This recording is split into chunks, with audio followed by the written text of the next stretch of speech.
Stop what you are doing right now. If you are around other people, I need you to physically move to a private space before this message goes any further. Go to your room, close the door, put your headphones in if you have them. What is about to happen in this message cannot land the way it is meant to land if you are not alone. This is not a performance instruction. This is a protection instruction.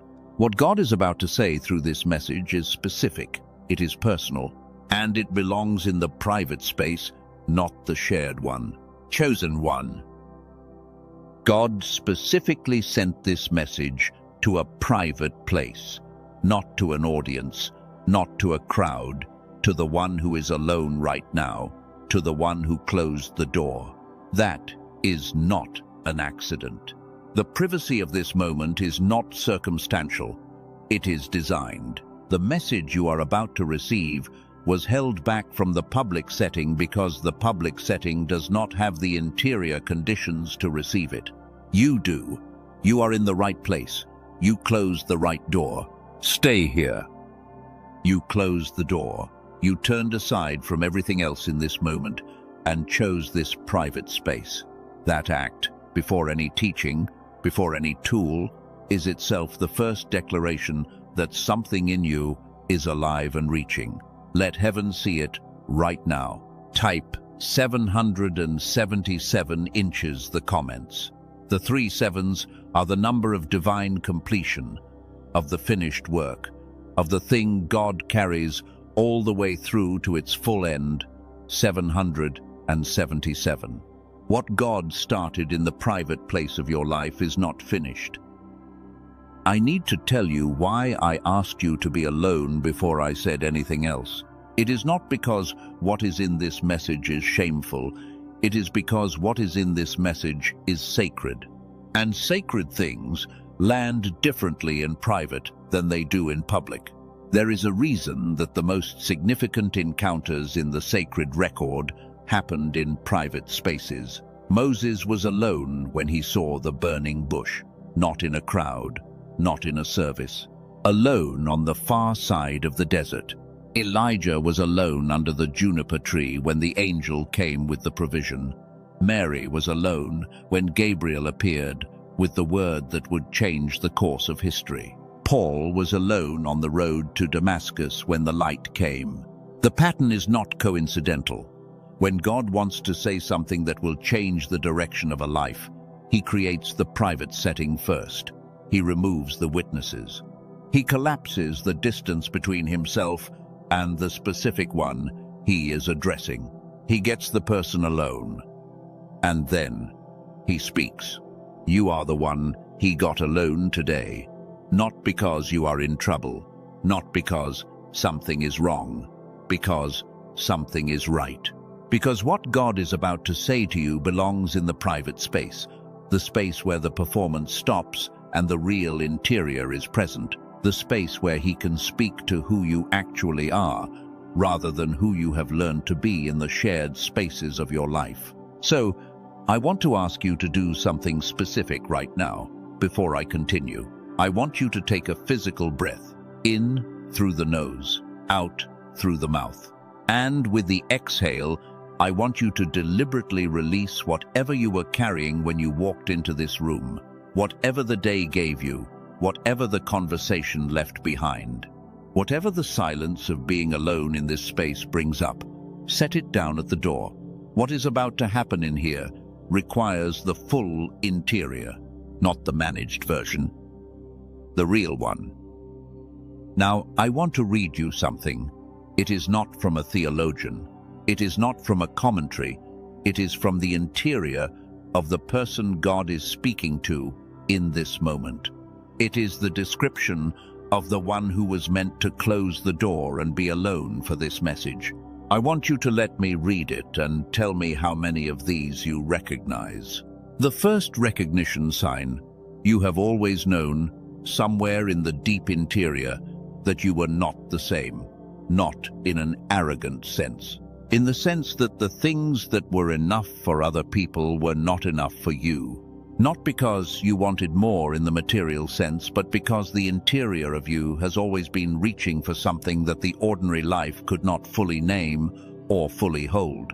You have watched the people around you settle into satisfaction with things that left you still searching, not because you were ungrateful, but because the longing in you was too large for what was offered. And you have sometimes wondered whether the largeness of the longing was a character flaw or a calling. It is a calling. The second recognition sign. You have had experiences in your private moments that you do not talk about in the shared spaces.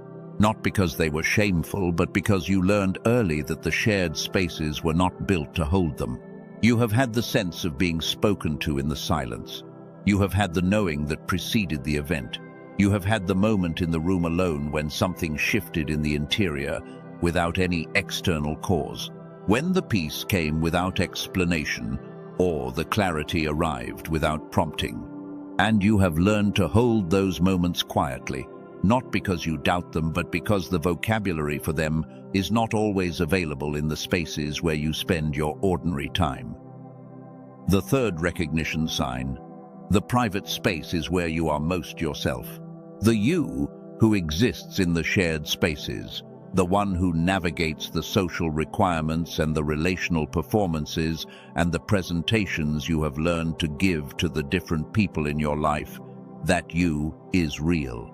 But it is not the most real version of you.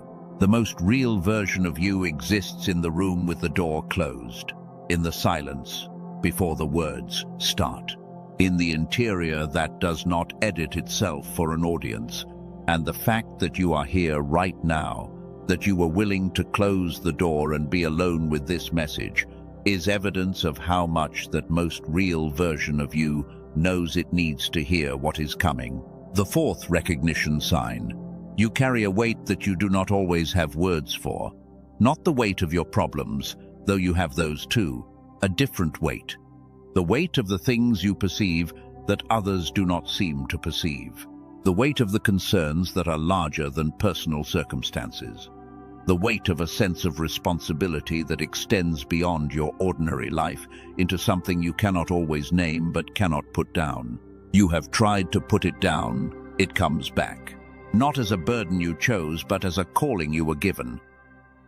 The fifth recognition sign.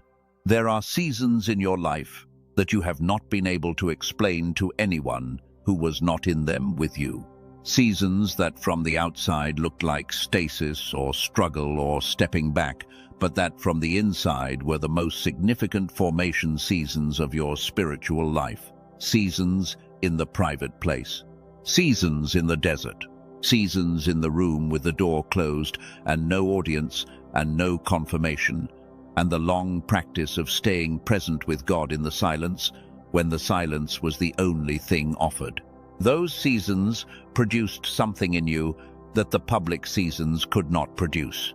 And the you who is in this room right now is the product of those private seasons. The sixth recognition sign. The calling you carry has a private dimension that most people in your life cannot see. The intercession, the watching, the quiet holding of things in prayer that you do not announce. The faithfulness in the unseen that does not generate visible confirmation on a reliable timeline. The keeping of the sacred things sacred. The choosing, again and again, to bring what belongs to God into the private space before it goes into the public one. That choosing is not an accident. That choosing is a spiritual discipline. That choosing is evidence of a chosen one who understands that the private place is where the formation happens before the public place receives the fruit. The seventh recognition sign. Something in you responded when you saw the title of this message. Not just curiosity, recognition. The words, "Go to your room and close the door," landed in a specific place in your interior that a random title would not have reached. There was a pull, a knowing, a sense that whoever made this message made it for you specifically. Not for the people who clicked past it, for you. And the fact that you are here, in the private space, with the door closed means that the recognition was right. The message was for you. You are exactly where you were meant to be. There are more recognition signs, but I want to pause here and ask you something before I continue. If you recognized yourself in 5 or more of those descriptions, if the private space is your most real space, if the weight you carry has a dimension others cannot see, if the calling has a hidden quality that has cost you things the public cannot account for, I want you to know something right now. You are not strange. You are not broken. You are not someone who failed to integrate into the ordinary life because of a character flaw. You are someone who was designed for a different kind of life and has been in the specific formation that the designed life requires. The room you are in right now is not just physical space. It is the representation of the interior space that your formation has been building in you. The willingness to be alone with God. The capacity to close the door on the noise and the performance and the management and the presentation, and to be in the raw, unedited, real interior. That capacity is one of the rarest things in the contemporary spiritual world. It is also one of the most powerful. The person who can be fully present in the private space with God is the person who carries what no crowd performance can produce. I want to say something before I continue. Something I have noticed, and I say this not as an accusation, but as a recognition. There is a specific thing many of you do. The first moment, the external noise drops. You do not simply sit in the quiet. Within 60 seconds, something in you reaches. For the phone, for a different sound, for anything that fills the space that just opened. Not because you lack discipline, because the 60 seconds of genuine silence revealed something that felt more threatening than helpful. The interior that the activity had been suppressing finally had space to speak. I have seen this pattern in the chosen one in the formation season more times than I can count. The avoidance of the private space is not spiritual laziness. It is the protection response of the interior that has been carrying too long. The recognition of that pattern is itself the beginning of the turning aside. Before I go further into this message, I want to name something that is in the description and the pinned comment below. Not yet, not fully, but I want to plant the seed of it now so that when we arrive at it later in the message, you will recognize the connection. There is something available for the chosen one whose private space has been crowded by the noise of an overactive interior. For the one whose silence is not quiet, whose room, even when the door is closed and the external world is excluded, is still loud with the interior noise of a mind that has been carrying for too long. For that specific person, there is something in what I just described that is waiting in the description below. We will come back to it. For now, let that open door stay open in your awareness as we continue.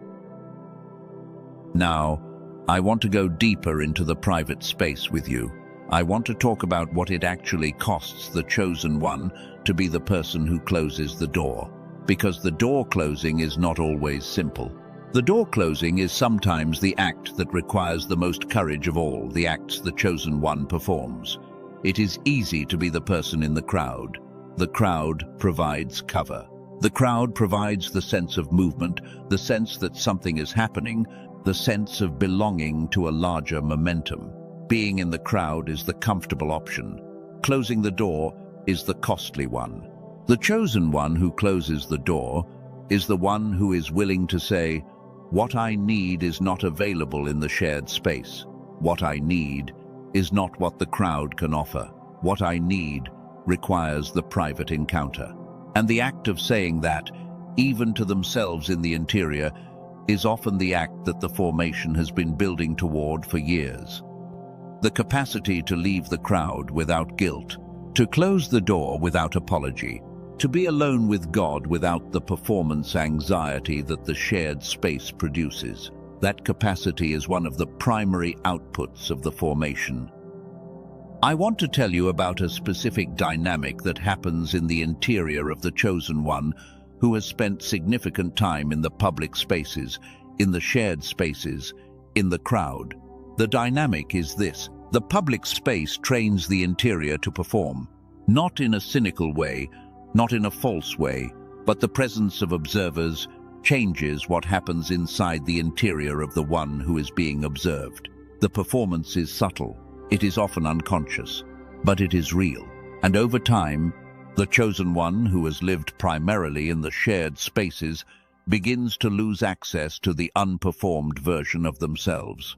The raw interior gets covered by the layers of presentation until the chosen one is no longer sure which version of themselves is the real one. The room with the door closed is the place where that covering comes off, not all at once, not painlessly. But the private space, the genuine solitude, the room where there is no audience and no performance requirement, is the place where the real interior re-emerges, where the chosen one remembers who they were before the crowd shaped them, where the longing that predates the presentation reasserts itself, where God can speak to the real version rather than the presented version. This is why the instruction to go to your room and close the door is not just a viewing directive, it is a spiritual prescription. The act of creating the private space is itself the first step of the encounter. Before a word is spoken, before a truth is revealed, before any element of what this message carries has landed, the act of being alone, of closing the door, of removing the external witnesses, is already the beginning of something real. You have already done the first thing. You are already in it. Let me tell you now about what happens in the private space, what God does in solitude that he does not do in the crowd. Not because he is limited by the crowd, because the person in the crowd is different from the person alone. The crowd person and the alone person occupy the same body, but they have access to different interior depths. And what God wants to do in this message requires the depths that are only available in the private space. The 8th recognition sign. I mentioned 7 earlier, and I want to give you this one now that you are deeper into this space. The 8th sign is this: you have had a relationship with solitude that is different from most people you know. Not the solitude of loneliness, though you may have experienced that too. The solitude of the chosen. The solitude of the person who needs the private place to function, who is restored by silence rather than depleted by it, who processes in the interior before they speak in the exterior, who has sometimes been misread as withdrawn or aloof, when actually they were doing the most essential work of their interior life. This relationship with solitude is not a personality trait to be overcome. It is a design feature of the specific kind of chosen one you are. The person who can tolerate solitude, who can be present in the silence without filling it with noise, who can sit with God in the private space without the discomfort driving them back to the crowd, that person has been built for something that requires the private encounter. You were built for what the private encounter produces. The burning bush does not appear to the person who walks past it. It appears to the one who makes the turning aside. The 9th recognition sign. There is a specific quality to the sense of calling that you carry. It does not feel like ambition. It does not feel like the desire for recognition or success, or the outcomes that the culture values. It feels more like a responsibility that was placed on you rather than chosen by you. It feels like something you would have put down if it let you put it down, like something that is not fully yours to manage or control, but that you are accountable to in some way that exceeds your own preference, like a stewardship of something larger than you that requires you to be in the private place consistently, to be available in the interior, to be present in the solitude, so that what is being given to you through the private encounter can be tended and carried and deployed at the right moment. That sense of appointed responsibility, the calling that feels more like a commission than a career path, more like an assignment than an aspiration, is the fingerprint of the chosen one who was designed for the private encounter. You were commissioned in the private space. You were formed in the private space. And the message that is being released to you right now is coming to you in the private space, because that is where it has always been destined to arrive. Now, I want to say something that most messages in this space do not say. I want to say it plainly. The private space is not always peaceful. The room with the door closed is not always the serene sanctuary of spiritual experience. Sometimes it is the room where the noise gets louder because the external distractions are gone, and the interior is finally quiet enough to hear what has been running beneath the surface. Sometimes it is the room where the grief comes up, the confusion comes up, the questions that do not have easy answers come up, the exhaustion that the activity was masking comes up, and the chosen one who closes the door thinking they are entering a sanctuary sometimes finds themselves instead in a laboratory, in the specific conditions that the formation uses to process what needs to be processed, to surface what needs to surface, to bring up what needs to come up so that it can be met in the private space, rather than erupting unexpectedly in the shared spaces. I want to say to that chosen one, the one who closed the door and found the room louder rather than quieter, that what you found in the room is not evidence that you did the wrong thing by coming in. What you found is evidence that the private space is working correctly. What is coming up is what was ready to be met. What is surfacing is what the formation has been building, the interior conditions to process. You are not in trouble in the private room. You are in the right room for what needs to happen next. I want to name something specific right now, something that most messages on this topic skip past because it sounds like a problem. It is not a problem. It is the most important thing to understand about the private space in the formation season. Here is what some of you have experienced. You close the door, you sit down, the external noise drops, and the interior gets louder, not quieter, not loud, with peace and divine encounter.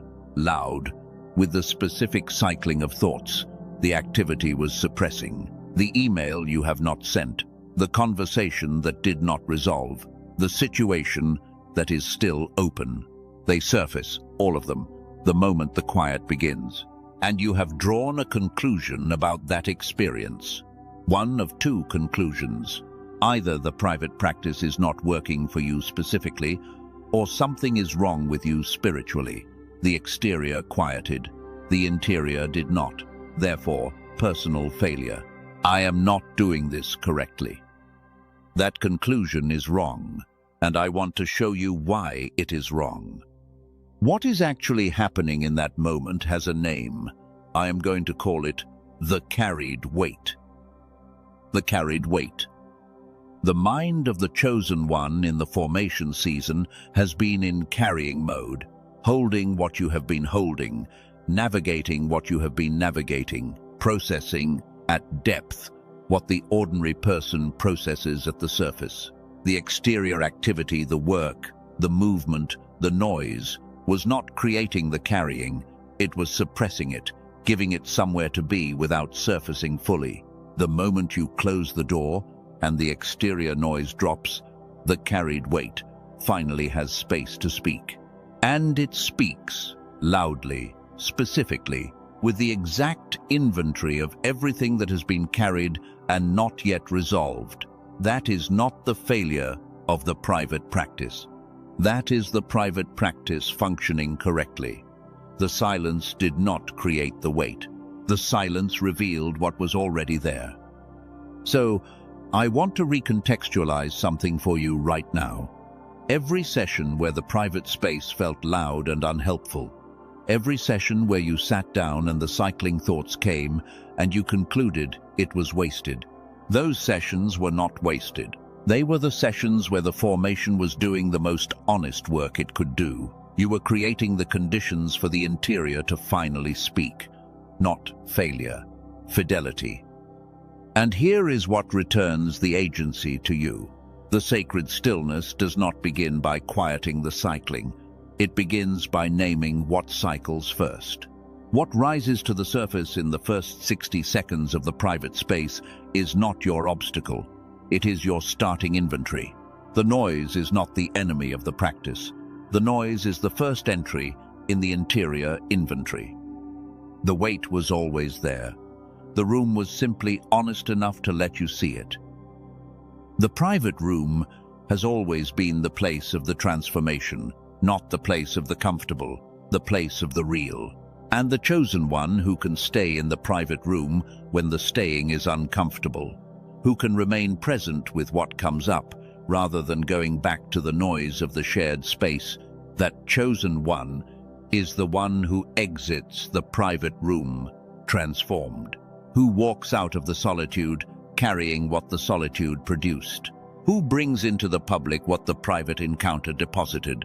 You are that chosen one. You stayed. The door is closed. The room is whatever the room is, and what is about to happen in this message is happening to the person who is in the room, not the person who watched from outside, the one who came in, the one who closed the door, the one who stayed. Let me speak to something practical before I go further. Some of you closed the door because the title pulled you. Some of you closed the door because you have been in a season where something in you has been saying, I need something different from what the public spaces are offering. Some of you closed the door because you are in the specific exhaustion of the chosen one who has been carrying too long, who has been in the formation for what feels like too long, who needs to hear something in the private place that will give them the ability to continue into what is next. Whatever brought you into this room, I want you to know that the reason was sufficient. You do not need a more spiritual justification for being here. The fact that you are here is the justification. The draw that brought you in was the invitation. The room is the right room, and you are the right person to be in it right now. Before this message goes any further, I want you to do one thing that declares you are in this room with the full interior present, not the managed version, the real one. The sacred record calls the act of choosing the private space over the ordinary direction the turning aside. That is what you did to get here. Type "I turned aside" in the comments right now. 4 words for the person who made the same choice Moses made at the burning bush. There is something I want to say about the people who are not in the room, who saw the title and kept scrolling, who felt the pull and resisted it, who needed this message and chose the public space instead. I do not say this to create judgment of them. I say it so that you can receive the full weight of what it means that you are here. The crowd who kept scrolling is not here. The ones who felt too busy or too distracted or too uncomfortable with the private space to close the door are not here. You are here. And the specific population of people who are in this room right now is not the general audience. It is the specific ones, the called ones, the ones whose interior was responsive enough to the invitation to actually accept it. That is a significant thing. Do not undervalue it. The willingness to be here, alone, in the private space, with the door closed, is not ordinary. It is a specific kind of faithfulness. And what God is about to speak into it is proportional to the faithfulness that produced it. I want to address a fear that is present in some of the interiors in this room right now. The fear that what is about to be said is going to ask something of you that you are not currently capable of giving, that the message will build to a demand you cannot meet, that the private space will produce a requirement that will feel impossible in the context of where your life currently is. I want to release that fear right now. What this message is building toward is not a demand. It is a gift. Not a gift in the superficial sense of a positive experience. A gift in the deep sense of something being placed in you that was not in you before.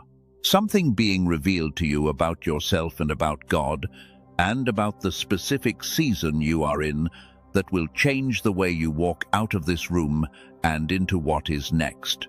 The private space has never been the place of the impossible demand. It has always been the place of the impossible provision. What God brings into the private encounter is not a list of requirements.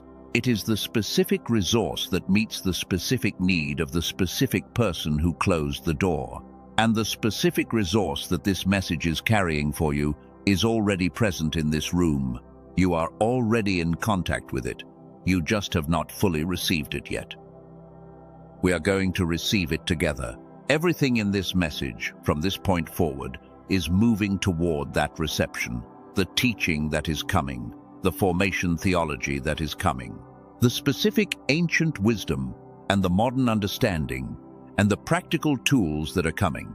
The product of the private encounter that has been held for the chosen one who closes the door. All of it is moving toward a specific moment of reception that is going to happen in this room, in this private space, with the door closed and the real interior present and the audience removed. Stay here. Keep the door closed. What is coming in this message is worth every moment of the staying. There is one more thing I want to do before this first section closes. I want to do something that this message will return to at specific moments as we move through the content.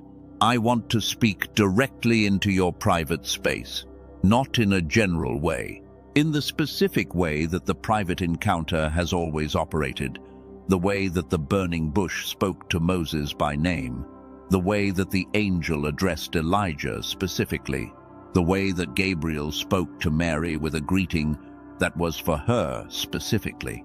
I do not know your name, but I know the archetype. I know the shape of the interior of the chosen one who closed this door, and I want to speak into that interior right now as specifically as I can speak to someone I cannot see. You have been faithful, not perfectly, not without the interior struggles that no one knows about, not without the seasons of doubt and the seasons of exhaustion and the seasons when the faithfulness felt more like habit than intention, but faithfully, in the way that the formation requires faithfulness, in the long, ordinary way that does not generate applause or confirmation, but that holds the ground day after day, when holding the ground is all that is asked. You have been faithful in that way, and what God wants to say to you in this private space before anything else is said, before the content and the teaching and the revelation unfold, is that He has seen it. Every moment of the faithful, ordinary, and visible holding, He has seen it, not through a general divine observation that takes in everything at once. He has seen it the way the father of the prodigal saw the son from a great distance, specifically, personally, with the full weight of attention of a God who was watching for this specific person and recognized this specific person before they arrived at the door of the return. He sees you in this room, with the door closed, with the interior that is present in a way it is not present in the shared spaces. He sees the version of you that exists in here, the real one, and what He sees is good. What He sees is not a project in need of repair. What He sees is a formation in progress, a chosen one at a specific stage of a specific journey, being prepared for a specific deployment that the formation is building toward. What He sees in this room is exactly what He intended to see when He drew you into this private space. Stay. The message is just beginning. There may be someone in this room right now who is thinking something specific, something honest, something like this. I have tried the private practice. I sat in the silence. I did what I was told to do. I kept coming back to the room, and the encounter that was promised, the God who speaks in the burning bush, the angel who leaves bread on the coals, did not come. I have been faithful to this, and it has not produced what it was supposed to produce.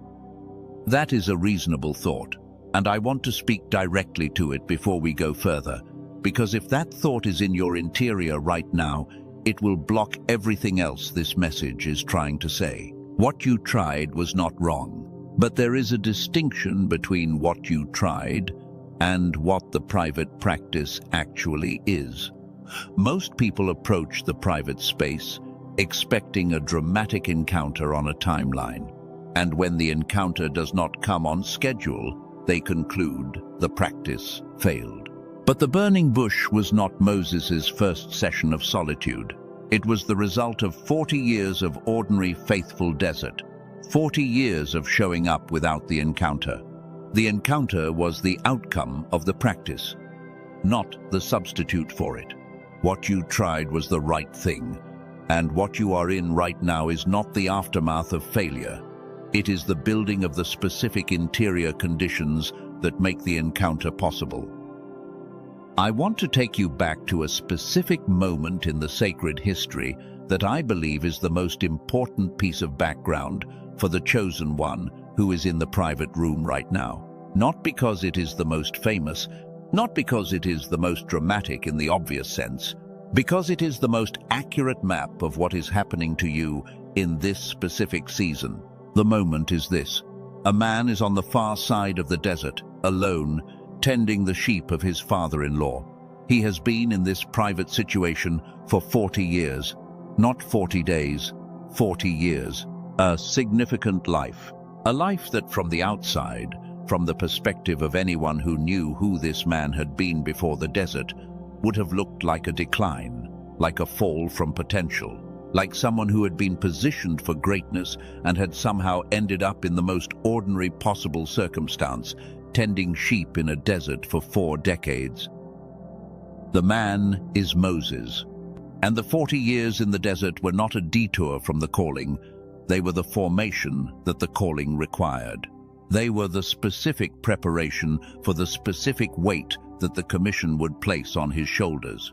The man who led 2 million people through the wilderness was built for that task in the 40 years of the private wilderness, not in the palace of Pharaoh, in the desert, in the solitude, in the ordinary, invisible, private tending of the sheep of someone else, and then one day, on the far side of the desert, alone, with no audience, with no confirmation that anything significant was about to happen, Moses saw something.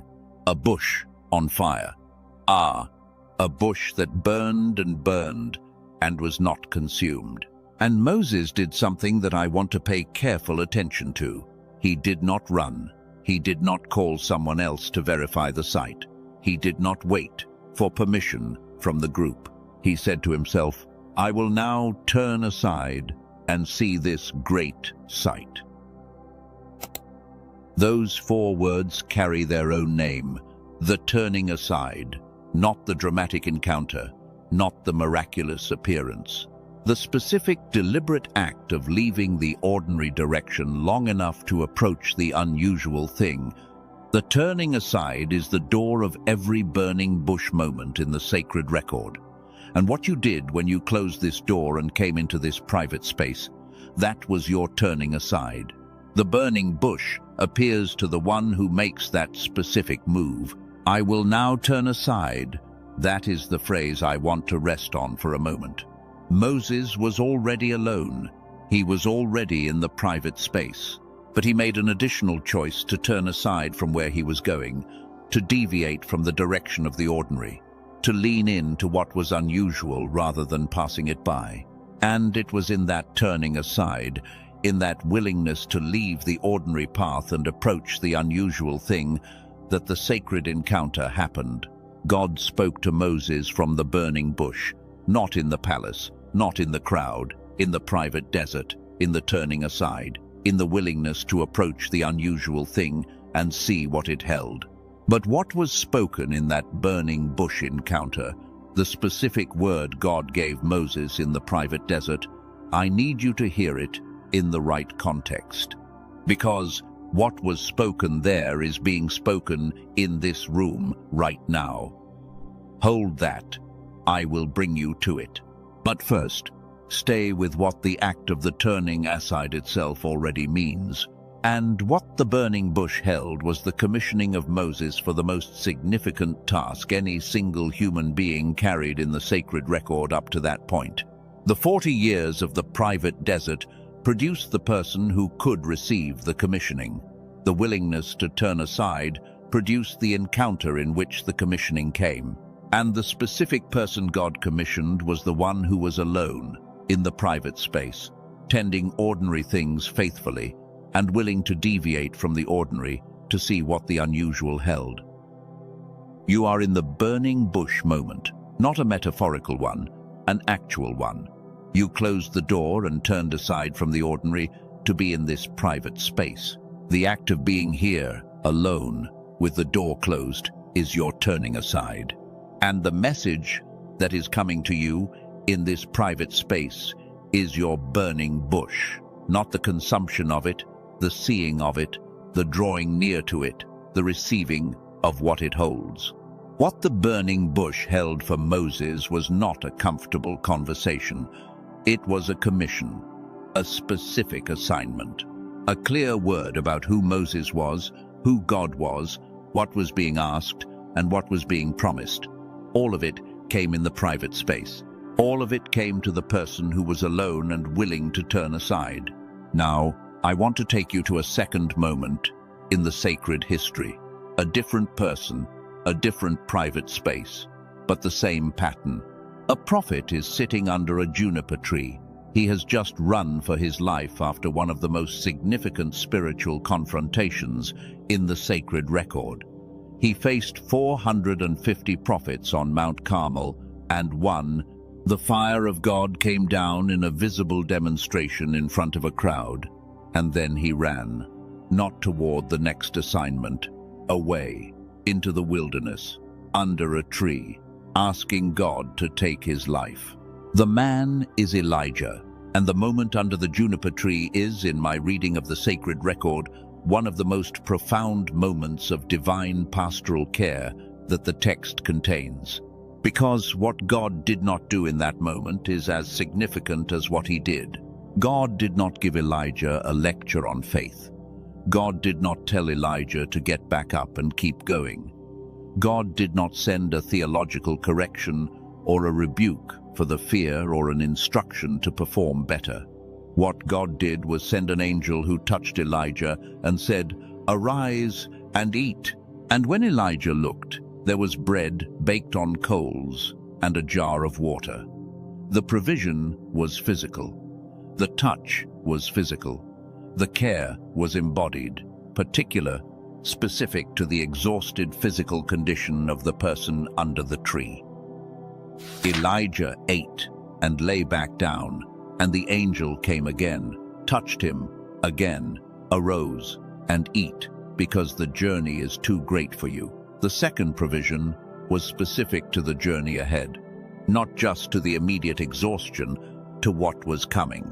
The provision of the private space was calibrated to what the future would require, not just to what the present was depleting.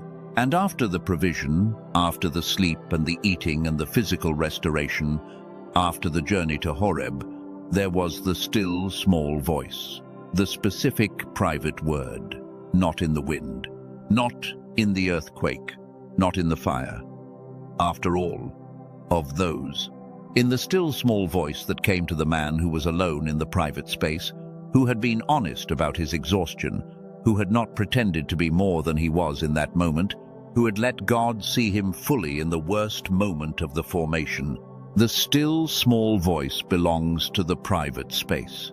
It is not the kind of voice that can be heard in the crowd.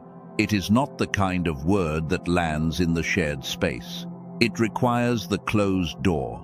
It requires the turned aside. It requires the person who is willing to be in the private place, honest about their state, present with their actual interior rather than the presented version. You are in the position for the still small voice. The crowd is outside. The door is closed. The performance is off. The real interior is present. And the voice that speaks in the private space to the honest chosen one is already speaking. What this message is carrying is a form of that voice. not a replacement for the direct encounter, a vehicle for it, a context in which the still small voice can land in the interior of the one who has closed the door and turned aside to hear it. There is a name for what you have been living in this private season, a word from the ancient sacred language that was given specifically for the person who is in the hidden place and needs to know that the hiding is not absence. Once you hear this word, you will never call the desert season abandonment again. I want to give you a Hebrew word that belongs to this moment. The word is satar.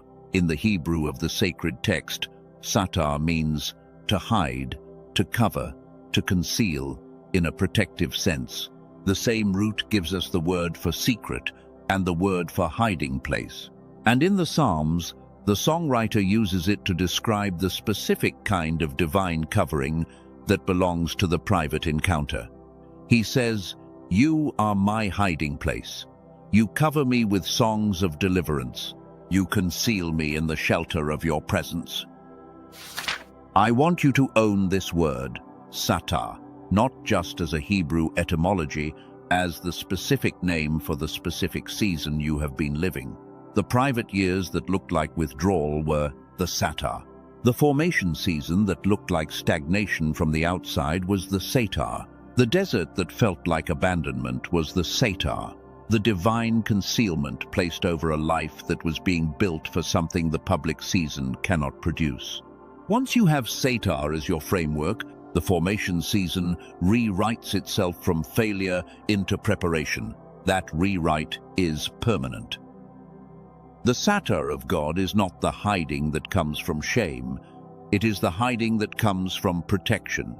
The specific kind of divine concealment that covers the chosen one in the formation season, that places them in the private space not as a punishment but as a shelter, that removes them from the public view, not because they are unworthy, but because what is being built in them requires the protected conditions that only the concealment provides. You are not forgotten, you are sheltered, you are not invisible.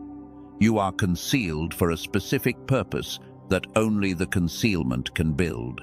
If you have felt, in the formation season, a sense of being hidden, a sense of being out of the public eye, in a way that felt involuntary, a season of the satar, of the divine concealment, of being placed in the private space when the cultural script said, you should be in the public one, I want to name that for what it actually is. It is not abandonment, it is not failure.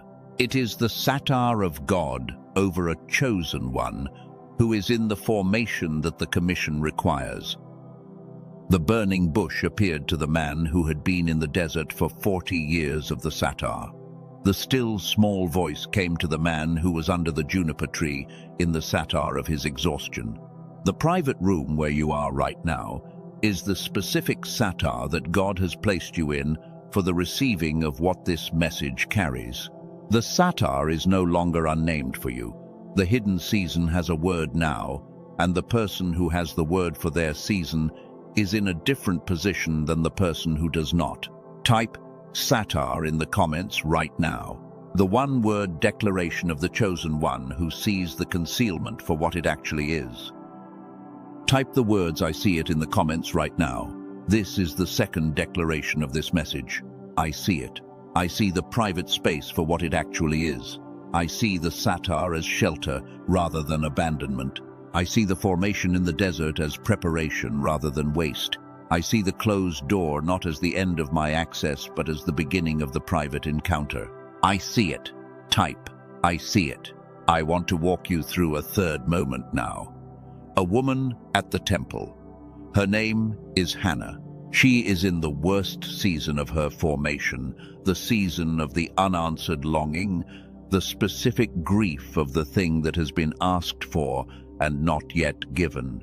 And she is in the temple, alone in the private interior of her prayer, with no audience, with her lips moving, but no sound coming out, with the full weight of the unanswered longing pressing through her in a prayer that was too deep for the words that the shared space would have given her. The priest, Eli, watches her from across the room.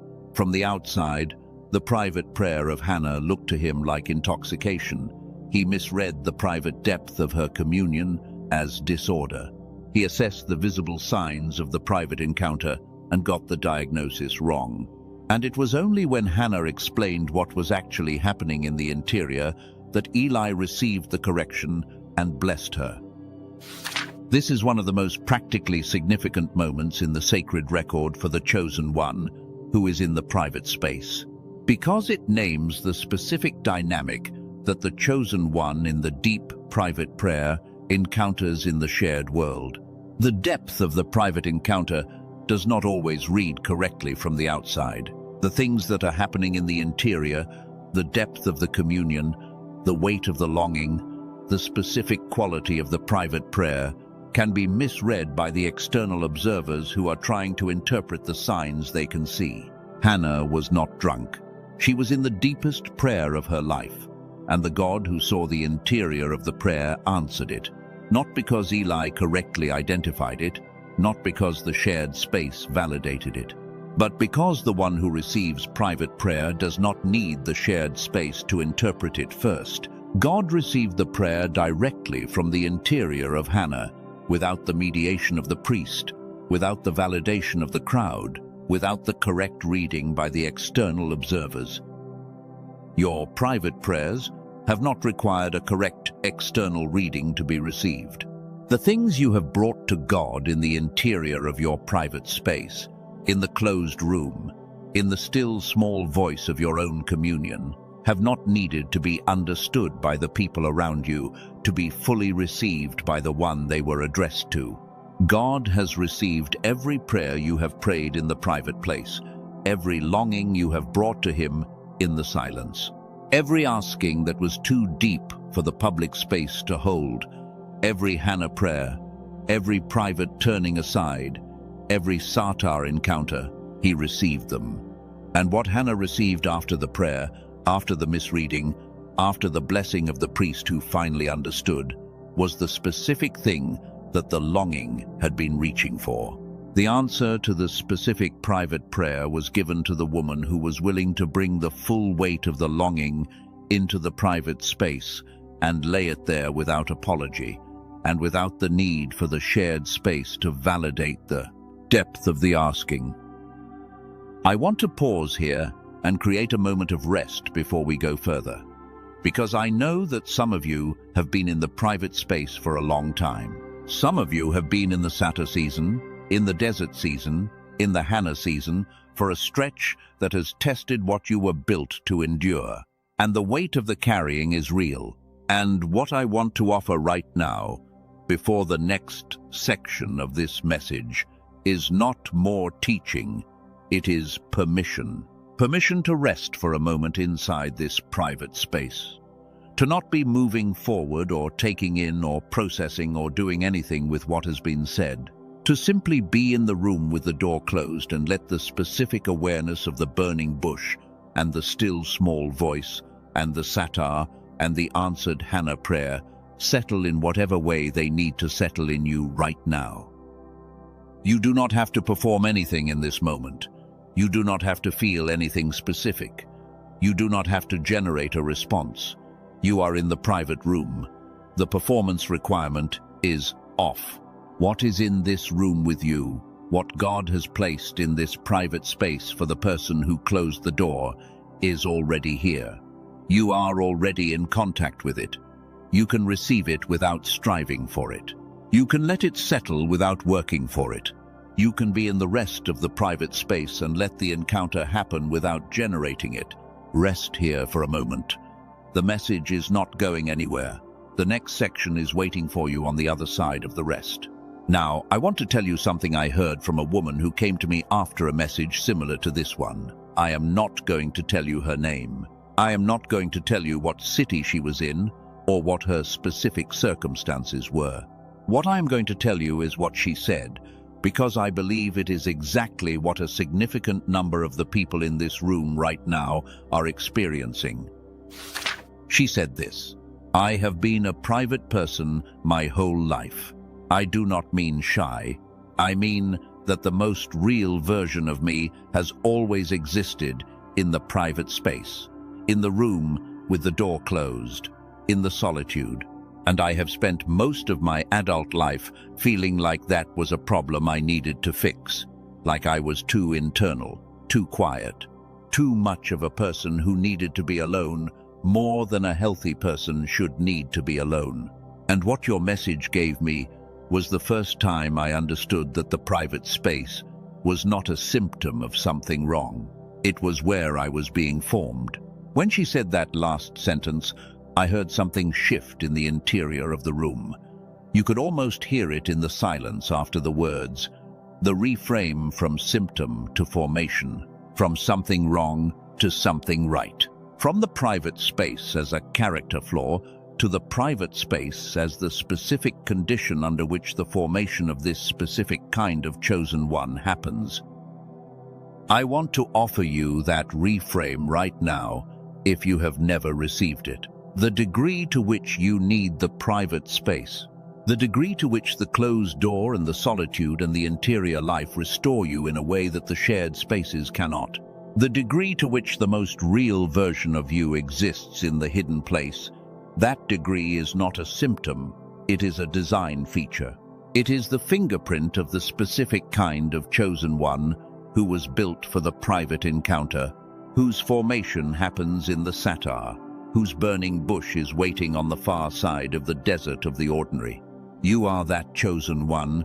The private space is your formation space, and the God who formed you in the private space is the same God who is speaking to you in the private space of this room, right now, with the door closed, to the most real version of you. Now I want to walk deeper into what this means for you practically, for the specific season you are in, for the specific weight you walked in with when you closed this door. Because the sacred history is not information for its own sake. The sacred history is a map for the present moment. And the map I have been reading to you, the Moses map and the Elijah map and the Hannah map, is a map of your life right now. I want to name 3 specific dynamics of the private formation that the sacred history maps, and that I want you to locate yourself within, not in a theoretical way, in the specific way of the person in the room with the door closed who is looking at a map and saying, that is the road I am on. The first dynamic is the dynamic of the extended private season. Moses was in the desert for 40 years, not 40 hours, not 40 days, 40 years of the extended private season. And the extended private season is one of the specific experiences that the chosen one carries that the public world does not understand and cannot fully account for. The world of visibility and metric and timeline and progress measurement does not have a category for the 40 years of tending sheep on the far side of the desert. It does not have a language for the formation that takes decades rather than quarters. It does not have a way to honor the faithfulness of the person who is in year 23 of the private formation and who has not yet arrived at the burning bush. But God does. God has a specific language for it, the language of the prepared, the language of the formed, the language of the burning bush that is waiting on the far side of the extended private season for the person who has been faithful in the ordinary for long enough that the extraordinary can be entrusted to them. If you are in the extended private season right now, if the formation has been going on for longer than you thought it would, if the desert years have accumulated in a way that has tested your confidence that the burning bush is still coming, I want to say this to you plainly. Moses did not know that year 39 of the desert was the last year of the desert. He did not have a countdown. He did not have a schedule. He did not have the confirmation that the extended season was almost over. He was tending sheep on the far side of the desert in year 39, the same way he had been tending sheep in year 1. And the burning bush came not because Moses persevered dramatically or because he finally cracked the spiritual code. It came because the formation was complete. The preparation was finished, and God showed up on the specific day that the specific person who had been prepared in the specific desert was ready to be commissioned.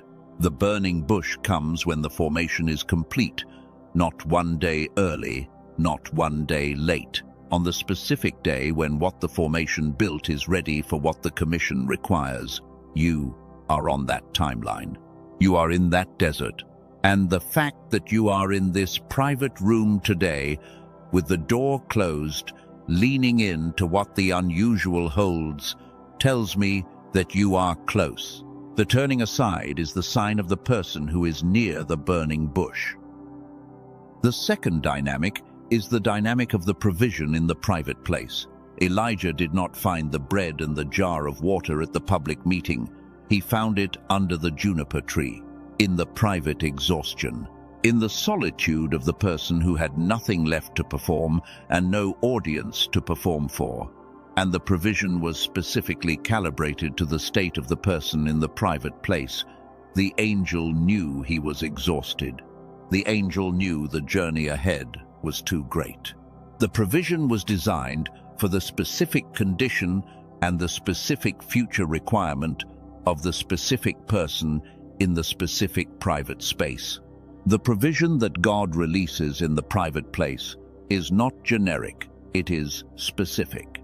It is not the provision of the crowd that is calibrated to the average need.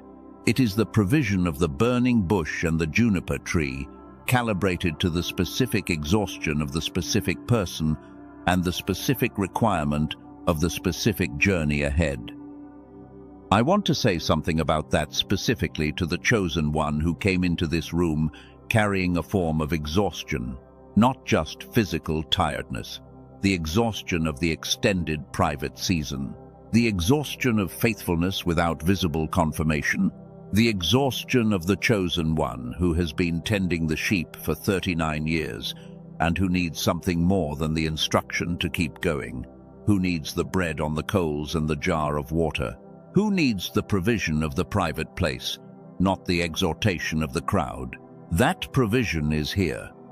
Not in the obvious sense that I can hand you something physical through the screen, in the sense that what this message is carrying and what is in the description and the pinned comment for the specific ones whose exhaustion runs into the neural layer, into the interior noise, into the mind that will not rest even in the private room, has been placed there for you by the one who knew you would be in this room with this specific kind of exhaustion, and who sent you the specific provision that is calibrated to the specific requirement of what is next for you. We will come back to that. For now, the third dynamic. The third dynamic is the dynamic of the misread private prayer. Hannah was in the deepest interior of her private encounter and was read incorrectly by the external observer.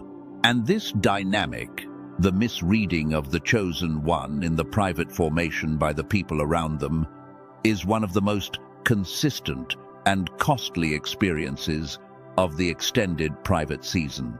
The people around the chosen one in the desert years, the ones who see the externals without access to the interior, will often read the signs incorrectly. They will see the private formation and read it as stagnation. They will see the satar and read it as failure. They will see the turning aside and read it as lack of direction. They will see the years under the juniper tree and read them as depression or withdrawal or the absence of ambition, when actually what is happening in the private space is the most significant interior work of the formation, the deepest root development, the most essential character building, the work that the burning bush will one day commission and that the shared spaces would never have been able to produce. The misreading hurts. I do not want to minimize that. When the people around you see the formation from the outside and read it incorrectly, when they offer well-meaning assessments of the situation based on what they can see that do not account for what is happening in the interior, when they ask questions about when things are going to change or why things are not moving faster, the hurt of being misread is real. The loneliness of carrying something that others cannot see and having others read the signs of the carrying as something it is not. That is one of the specific pains of the private formation. But I want to give you what Eli finally gave Hannah, the blessing of the correct reading, the recognition that what is happening in the private place is not disorder. It is deep prayer. It is not intoxication.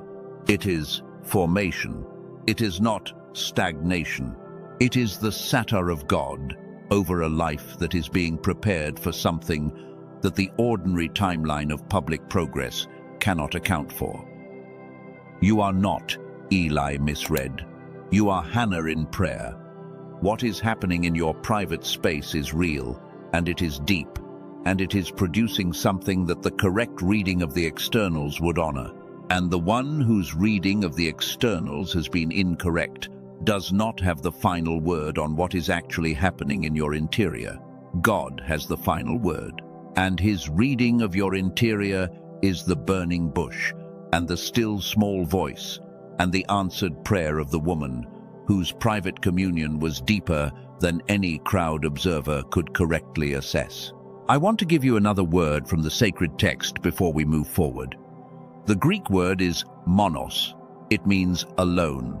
And in the Gospels, the word monos appears consistently in the context of Jesus entering the private space. Before significant events, he withdrew to a solitary place. He sent the crowds away and went up on the mountain alone. He went to the garden and prayed in the specific private interior that is the model of the sacred closed-door encounter. The monos of Jesus was not the solitude of the depleted person who needed to recover from the crowd. It was the intentional withdrawal of the person who knew that what the next public action required could only be received in the private encounter. The monos came before the healing, before the confrontation, before the crossing of the water, before the speaking of the word that changed the situation. The private encounter was the source of the public action. The closed door was the condition for the open door. Your monos, the private space you are in right now, is not the absence of the public action. It is the preparation for it. The closed door is the preparation for the open door. What is being received in this private space is being prepared for deployment in the public spaces that come after this encounter. The formation in the private room is producing the person who will walk out of the room equipped for what the open door requires. Stay in the monos a little longer. The message is still building. What is coming in the next section of this conversation is going to give you 3 specific tools for the private space that the chosen one who closes the door can carry forward from this encounter. Practical tools, spiritually grounded, rooted in the same sacred tradition we have been walking through. Tools that work in the ordinary closed-door moment as much as in the dramatic burning bush encounter. Before we get there, I want to give you the specific gift of this moment, the rest of the one who has been faithful in the extended private season, the satar of God over the specific exhaustion you carried into this room, the still small voice of the private encounter that is already speaking in the silence beneath the content of this message. Receive it, not as information, as encounter. You are in the private space. The door is closed. What is here with you is real, and what is real in this room is more than enough for what this moment requires. I promised you 3 tools, and a tool, in the sense I mean here, is not a technique that works in theory. It is a practice that works in the closed room. Something you can actually do the next time you close the door. Something that makes the private space productive rather than simply solitary. Something that moves you from being alone to being in the specific kind of productive solitude that the burning bush and the still small voice and the answered Hannah prayer require. The first tool is what I call the practice of sacred stillness. This is not the same as trying to quiet the mind. The mind-quieting approach to the private space fails for most chosen ones because it makes the internal noise the adversary rather than the material. The mind, that has been carrying what the formation carries is not going to become still by being instructed to be still. The internal activity that the private space reveals when the external distractions are removed is not a problem to be suppressed. It is data. It is information. It is what the interior has been doing while the performance was on, and the first tool for the productive private space is learning to receive that information rather than resist it. The practice of sacred stillness begins not with quieting, but with noticing. When you close the door and the activity of the external world drops away, you do not try to force the interior into silence. You simply notice what is present. You notice what comes up. The thought that rises first, the feeling that was being held in check by the activity and that now surfaces in the stillness, the longing that was masked by the business and that the private space reveals in its actual shape. You notice it without immediately trying to pray it away or analyze it or manage it. You let it be present. For a moment, you let the contents of the interior be what they are, without performance and without editing and without the covering that the shared space requires. And then, from that place of honest noticing, you begin to speak to God, not with the presented version, with the actual version, with the specific interior that the private space revealed. This is what Hannah did. This is what Elijah did under the juniper tree. This is what Jesus did in the garden. The honest interior was the starting point of the encounter. Practically speaking, this looks like this. You close the door, you take a breath, you sit for 60 seconds without trying to make anything happen. You notice what comes up in the 60 seconds. And you let that thing, whatever it is, be the beginning of the private conversation, not the conclusion of a prepared prayer. The beginning of an honest interior encounter. The burning bush did not require Moses to arrive in a specific spiritual state. It appeared to him in the middle of the ordinary. The still small voice did not require Elijah to be fully recovered and performing well. It came to him in the exhaustion under the tree. The private encounter meets you where you actually are, not where you think you should be. The first tool is simply the practice of showing up in the actual interior rather than the presented one.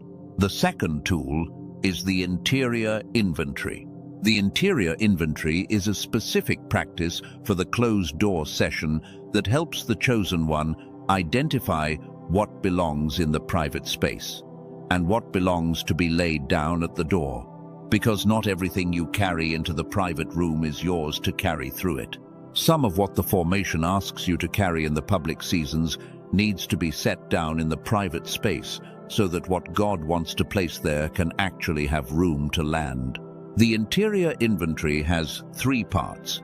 The first part is the identification of what you are carrying that is not yours. This is the weight that has accumulated through the public seasons, the concerns that belong to God, the outcomes that are not in your control, the timelines that belong to God to manage, the people whose situations you have been carrying in the interior as though your carrying would change their outcome.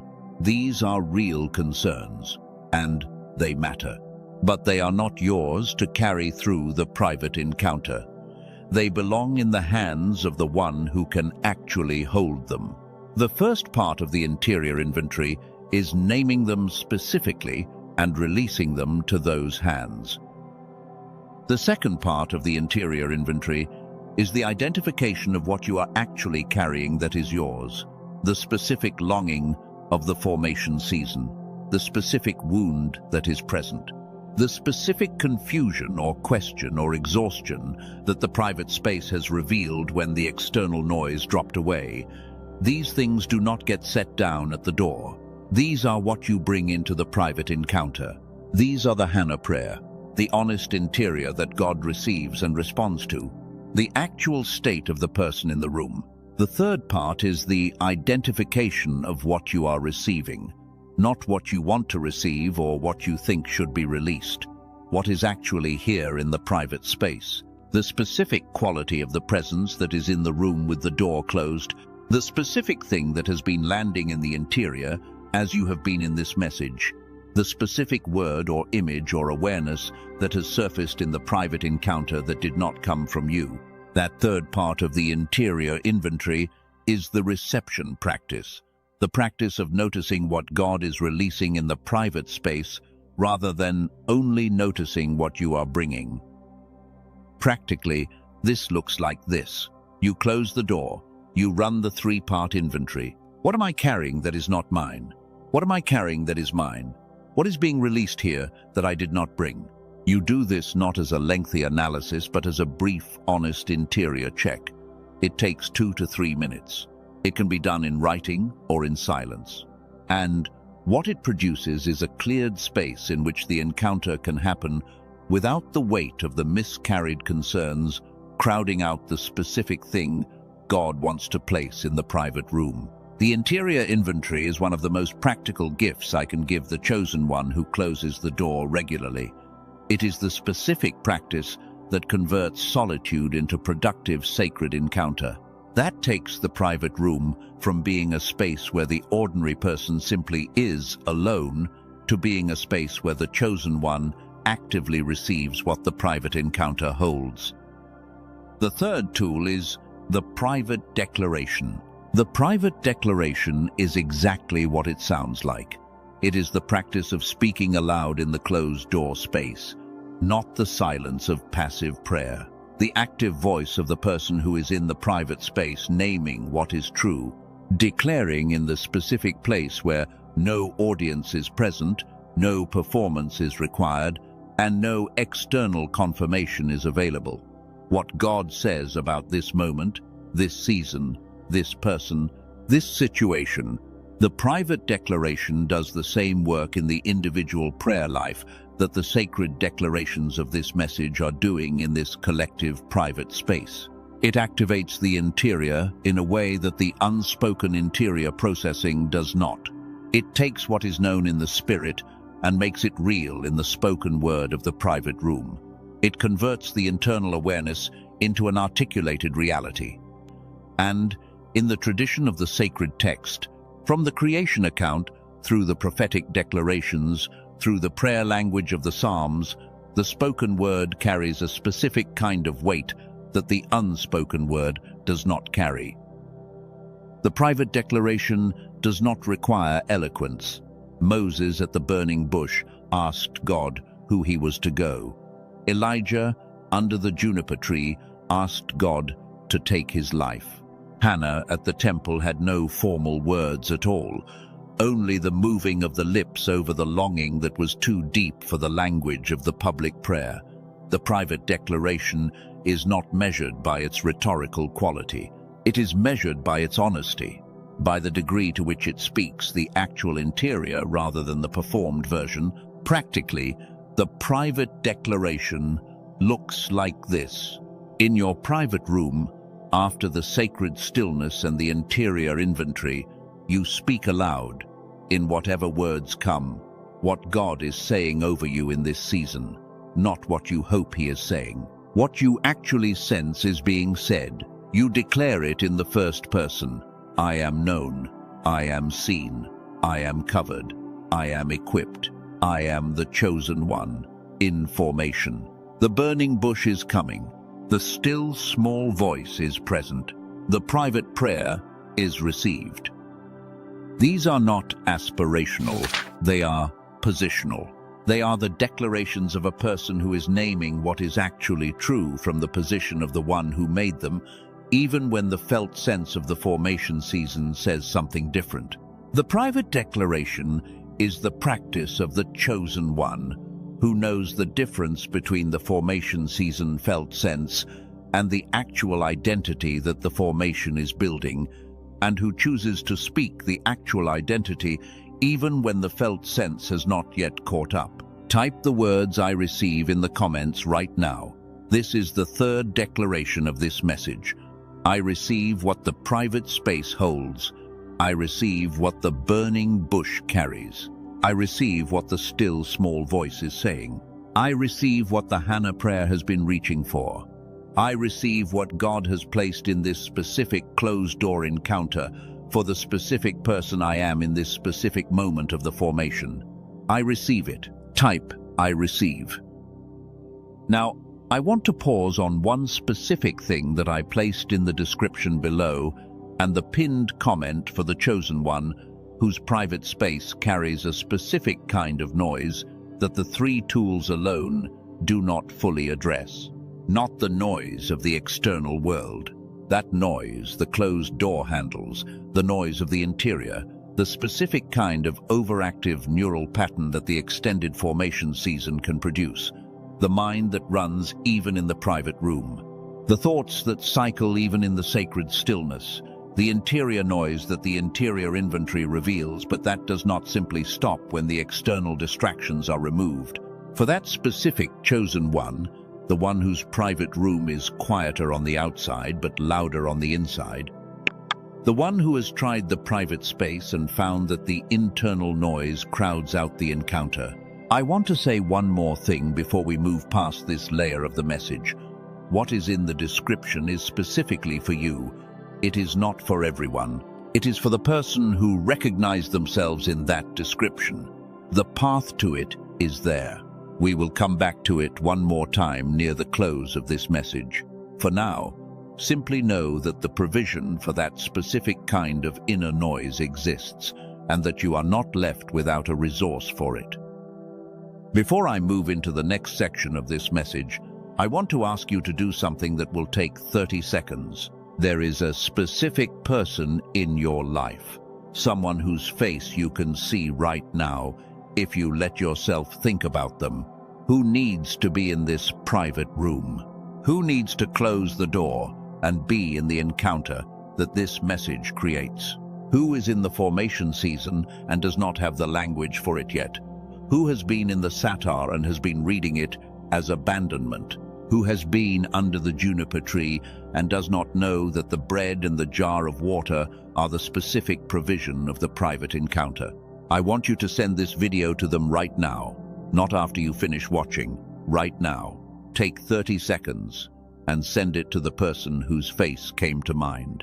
The act of sending is the act of the chosen one who has received something in the private space and knows that the reception belongs to the specific person who has not yet closed the door. You are the vehicle for the burning bush moment of the person you are thinking of. Send it. Let them close the door. Now, I want to lead you through a specific 4-step guided mental activation before we move into the next layer of this message. This is not meditation in the secular sense. It is a specific practice of the chosen one in the private space that activates the interior around what has been received in the encounter. The first step of the activation is to create the image. I want you to see yourself in a room. The door is closed. The external world is on the other side of the door. In this room, there is nothing you are required to perform, nothing you are managing, nothing you are presenting. You are the most real version of you in a room where the most real version of you is completely safe to exist. Take 15 seconds and let that room be real in the interior. The second step is to place God in the room with you, not as an abstraction, as a presence that is specifically here, in this specific room, not watching from a distance, present, at the level of the encounter, the Moses level, the Elijah level, the level of the still small voice that comes to the specific person in the specific private place. Let the presence be real in the interior. Let it be the burning bush that is already burning, the provision that is already on the coals, the word that is already forming in the silence. The third step is to receive the specific thing that the presence of God in the closed room releases over you. Not what you think should be released, what is actually here. The specific quality of the word or the peace or the awareness or the knowing that is present in this private encounter. Let it land in the interior. Do not analyze it. Do not qualify it. Let it be what it is. Let it land where it lands. The fourth step is to anchor it in a specific physical sensation, a breath, a warmth, a settling, a loosening of something that was held, a sense of something beginning that was waiting. Whatever the specific physical register of the landing is for you, let it be the anchor. Let the body remember what the interior received in this private room, so that the next time you close the door, the body carries the memory of what is available in here. And the closing of the door becomes easier, and the turning aside becomes more natural, and the burning bush encounter becomes not the exception of the spiritual life, but the regular practice of the chosen one who knows what the private room holds. The room is here, the door is closed, the most real version of you is present, and what God has placed in this private space for you is real. Receive it, let it land, let the anchor set. The 4 steps of that activation are now in your interior. The sacred stillness, the interior inventory, the private declaration, the activation. These are the tools of the chosen one who closes the door with intention. Type the private room in the comments right now. The declaration of the chosen one who is no longer just in a room, but in a sacred encounter with everything the private space holds. There is a dimension of the private space that I have not yet named in this message, and that I want to address specifically now. The dimension of the private space that is not the encounter, but the maintenance. The practice of returning. The ongoing discipline of the chosen one who does not close the door once and receive everything they need for the rest of the formation and then never need the private space again. The discipline of the person who closes the door regularly, who returns to the burning bush not as the dramatic exception, but as the ongoing practice, who makes the monos not an emergency measure, but a daily design feature. The chosen one who has built the private space into the regular rhythm of the day is a fundamentally different person than the one who visits the private space only in the crisis. Not because one is more spiritual than the other, because the regular practice of the closed door builds a specific quality of interior life that the emergency visit cannot. The regular sacred stillness builds the capacity to notice quickly. The regular interior inventory builds the clarity to distinguish what is yours from what is not. The regular private declaration builds the fluency of speaking identity language in the interior so that when the formation gets heavy, the declarations are not strange. They are home. I want to speak specifically to the chosen one who has tried to maintain the regular private practice and who has found it difficult, whose day fills up before the door gets closed, whose intention to have the morning private time gets displaced by the demands of the ordinary, whose private space has become irregular not from lack of desire, but from the specific texture of a life that has a lot of obligation in it. I want to say 2 things to that person. The first is that the duration of the private encounter is less important than its regularity. Moses encountered God in the burning bush in a moment. The moment did not take 40 years to happen. It happened in the turning aside, in the willingness to deviate from the ordinary direction for the length of time it took to approach the unusual thing and see what it held. The private encounter can be a long, sustained season of prayer. It can also be the 2 minutes of the sacred stillness before the day begins, the interior inventory in the car before you walk into the building, the private declarations spoken aloud in the room before the day fills the room. What matters is that the door gets closed, even briefly, and the turning aside happens, even in a small form, consistently.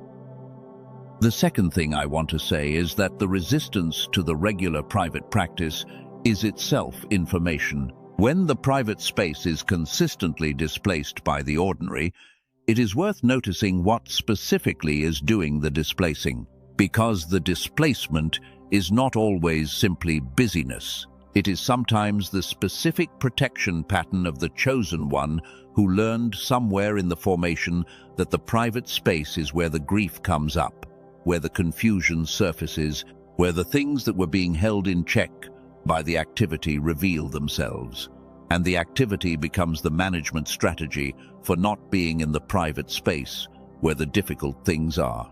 If that is what has been happening, if the business has been the specific protection against the private space rather than simply an obstacle to it, I want to name that now, not with judgment, with recognition. The avoidance of the private space is one of the most common patterns in the late formation, precisely because the private space is where the most significant interior work is available to happen. The protection against it is proportional to how much is there to be met, and what is being protected against is not a problem. It is the specific material that the sacred stillness and the interior inventory and the private declaration are designed to meet and transform and release. The private space is safe. Whatever comes up in the stillness, whatever surfaces in the inventory, whatever the speaking of the declarations activates in the interior, it is safe. Not in the sense that it will not be uncomfortable. In the sense that the one who is in the room with you when the door is closed has already seen all of it, has already met the most difficult version of it, has already been in the private space of your most honest interior, and has not withdrawn from it. You are not going to find something in the closed-door encounter that is beyond what that presence can hold. You are not going to surface something that ends the encounter. What surfaces in the private space surfaces into the specific care of the one who sent you there. Now I want to come back to something I planted earlier in this message. The mention of what is in the description and the pinned comment for the chosen one, whose private space is loud in the interior. Who closes the door and removes the external noise, but finds the internal noise unchanged? Who has tried the sacred stillness and found that the thoughts keep cycling? Who runs the interior inventory and finds that the contents of the interior are not simply waiting to be named and released, but that they are generating more contents faster than the naming can keep up with? This is a specific experience. It is not the ordinary difficulty of the beginner who has not yet built the practice. It is the specific neural pattern of the person whose formation has asked the interior to carry at a level that has left its mark on the literal neurology. The mind that has been in the formation carrying mode for an extended period develops specific patterns of interior activity that do not simply stop when the external conditions change. The thoughts cycle because the formation trained the neural architecture to monitor, to assess, to anticipate, to process at a rate that does not downshift automatically when the room goes quiet. For that specific pattern, what a neurologist who has spent years working with the cognitive signature of the extended stress interior documented is the role of the whole brain state in breaking the cycle. Not through force, not through suppression, through a specific quality of neural synchronization that is the neurological correlate of the still small voice, the specific brain state that the ancient sacred practices were producing in the people who practiced them, now understood in the language of the science that did not have the words for it yet in the time of Moses and Elijah. We will come to the full description of what is in the description when we arrive at the specific moment in this message that it belongs to. For now, I want you to know that if you recognized yourself in that description, the resource exists. The provision has been placed there. The angel has already put the bread on the coals. It is there for when you arise to eat. I want to add one more element to this section before we move forward. A specific teaching about the fruit of the private space. Because the private encounter is not only about receiving, it is about what is produced by the receiving that then goes into the public spaces. And I want to name what the regular private practice produces that you carry into the shared world. The first fruit is discernment. The chosen one who is regularly in the private space develops a specific quality of perception that the chosen one who is always in the crowd does not develop at the same level. The capacity to sense what is underneath the surface of a situation, to feel the direction of what is actually happening before it becomes fully visible, to know, in the interior, something about a person or a context that the externals alone do not reveal. This is the fruit of the regular private encounter. The burning bush practice produces the burning bush perception. The person who is regularly in the private space with the one who sees the unseen develops the capacity to see the unseen. The second fruit is resilience. Not the resilience of the person who is strong because they have never been deeply shaken. The resilience of the person who has been in the private space when the shaking happened and who found, in the closed room, that the one who is in the room with the door closed is the one whose presence is sufficient for the shaking. The chosen one who has been in the private room during the hardest seasons of the formation carries a specific quality of unshakability that comes not from the absence of the shaking, but from the repeated experience of the presence that is more than sufficient for it.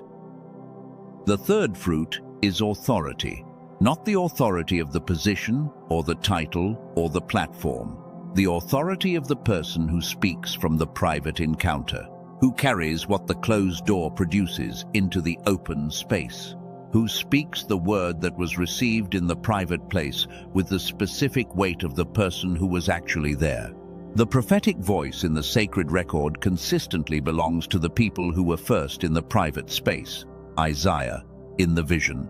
Jeremiah, in the specific interior encounter that became his commission. John, on the island of Patmos. The authority of the word is proportional to the depth of the private encounter from which it comes. You are developing that authority in the private space right now. What is being received in this closed-door encounter is going to be carried into the public spaces of your life. The word you speak from this private place will carry the weight of what was received here. The discernment you bring to the relationships and situations you return to after this encounter will carry the refinement of the closed-door meeting. The resilience you walk back through the open door with will be the resilience that was built in the private room. The door does not stay closed forever.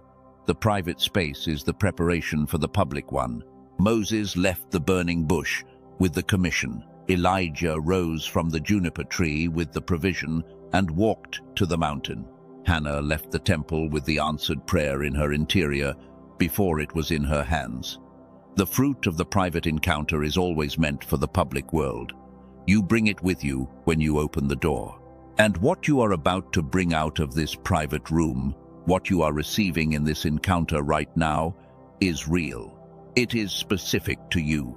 It is calibrated to the specific requirement of the next season.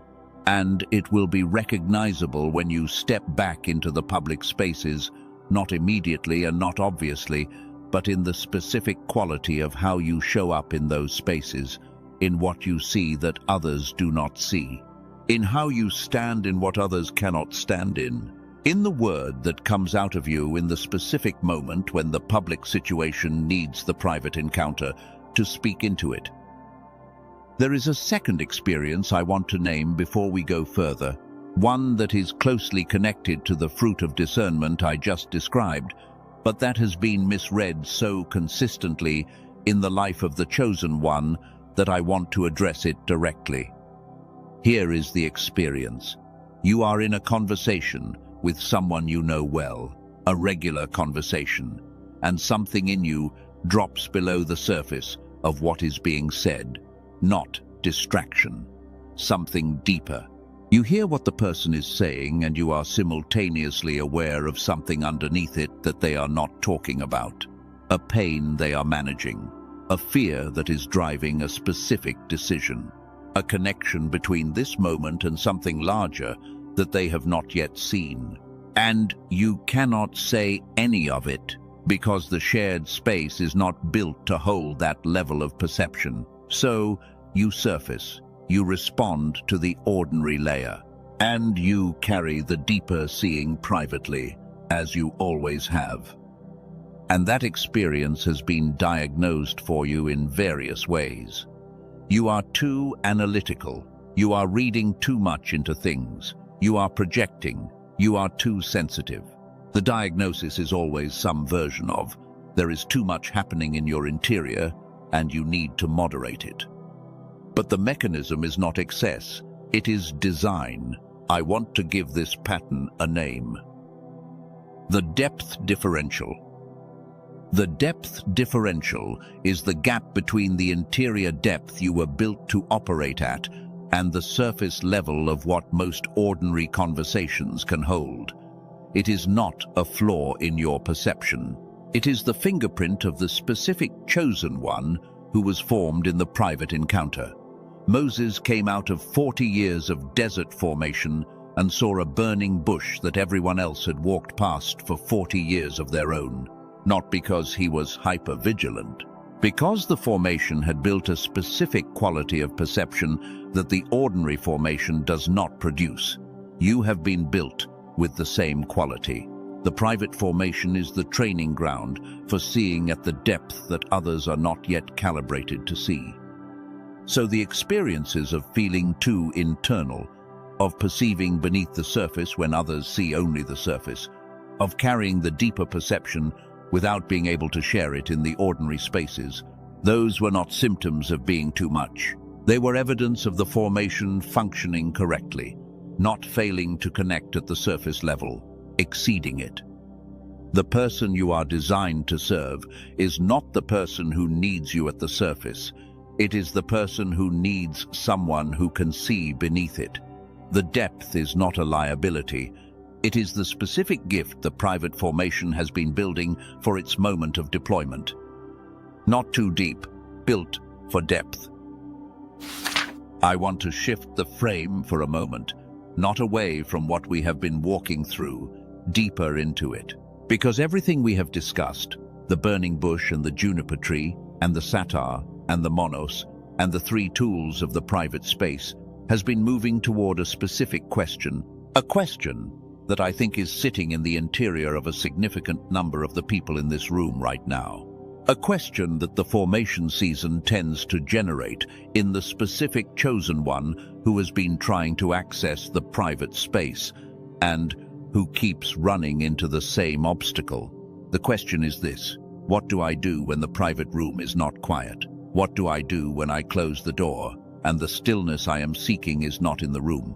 When the interior is louder than the exterior was, when the thoughts cycle instead of settling, when the sacred stillness practice reveals not a quiet interior waiting for the encounter, but a running interior that does not seem to know how to stop.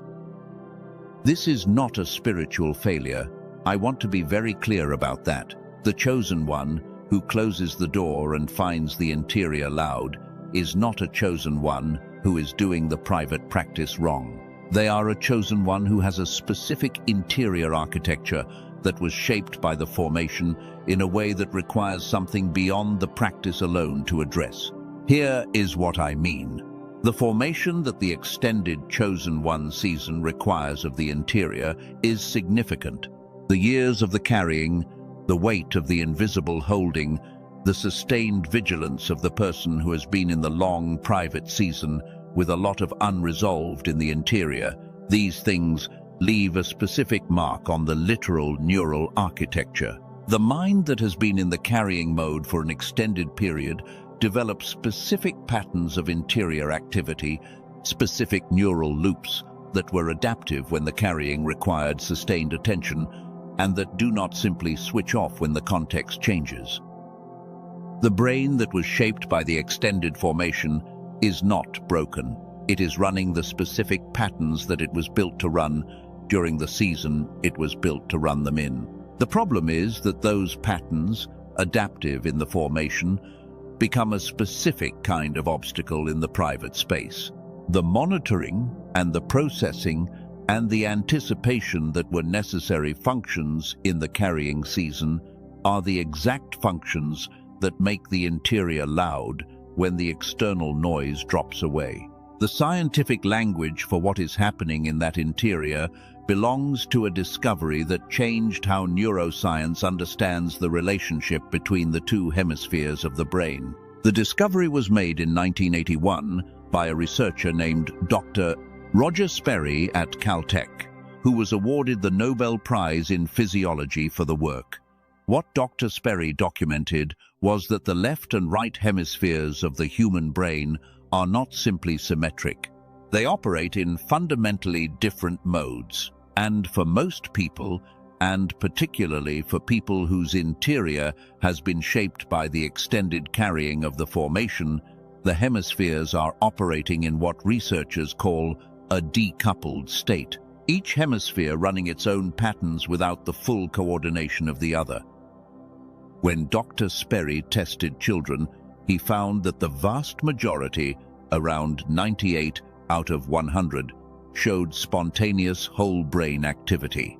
The hemispheres coordinating naturally, the left and the right working together in a synchronized state. The same state that the sacred traditions were describing when they used language like peace that passes understanding and the quieting of the interior that happens in the presence of the one who is greater than the storm. When he tested adults, the number who showed the same spontaneous coordination had dropped dramatically, fewer than 1 in 1,000, not because adults had lost the capacity, because the specific demands of adult life, the carrying, the managing, the sustained cognitive effort of navigating complexity, had shifted the neural architecture away from the coordinated state toward the decoupled state.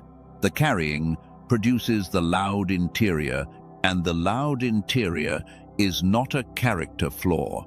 It is a neural pattern, and a neural pattern can be addressed.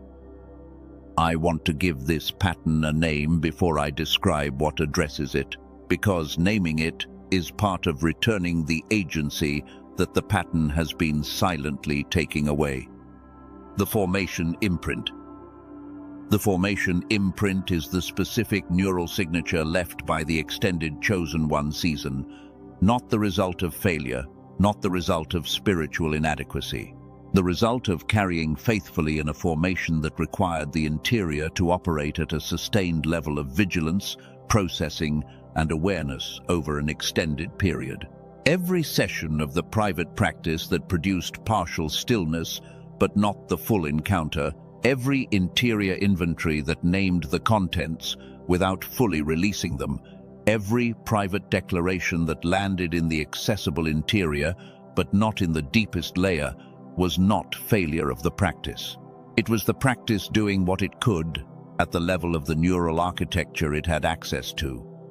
The limitation was never your intention. The limitation was the ceiling that the formation built.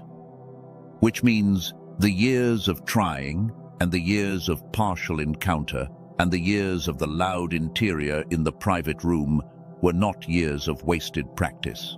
They were years of faithful formation-level effort, meeting a formation-level pattern that required something more specific than effort alone. The private practice sessions that frustrated you the most were the sessions where the formation imprint was most present. They were the evidence of the formation being most active, not the evidence of the practice failing, not spiritual inadequacy. Formation, faithfulness, meeting a formation ceiling. And the formation imprint that the formation built, that ceiling, is addressable. The agency returns here, what the practice could not dissolve on its own, because it was working above the level of the pattern. The specific provision for the pattern can address at the level where the pattern lives. A neurologist named Dr. Daniel Barone, working out of New York City, spent years researching the specific conditions under which the adult brain could return to the whole brain coordinated state, not through meditation techniques alone, which for many people do not produce the state because the specific neural pattern of the decoupled brain makes the technique difficult to sustain, and not through pharmaceutical interventions, which can shift the chemistry but do not address the underlying coordination pattern, but through a specific combination of natural compounds that target the specific neural mechanism by which the two hemispheres re-enter their coordinated state. What the team of Dr. Barone documented was that the whole brain state, when produced through this specific mechanism, changes the experience of the private space in a way that is qualitatively different from what most people know as relaxation. It is not the absence of thought. It is the quality of a thought process that is no longer running in the loud loop. The interior that had been cycling in the decoupled pattern begins in the whole brain state to operate with the quality of the still small voice rather than the quality of the storm. I want to tell you about two people who found the whole brain state through what the research produced. The first is a woman from California. She had been in the private practice for years. She closed the door regularly. She did the work. She prayed. She had the entire vocabulary of the spiritual life and the genuine desire for the encounter.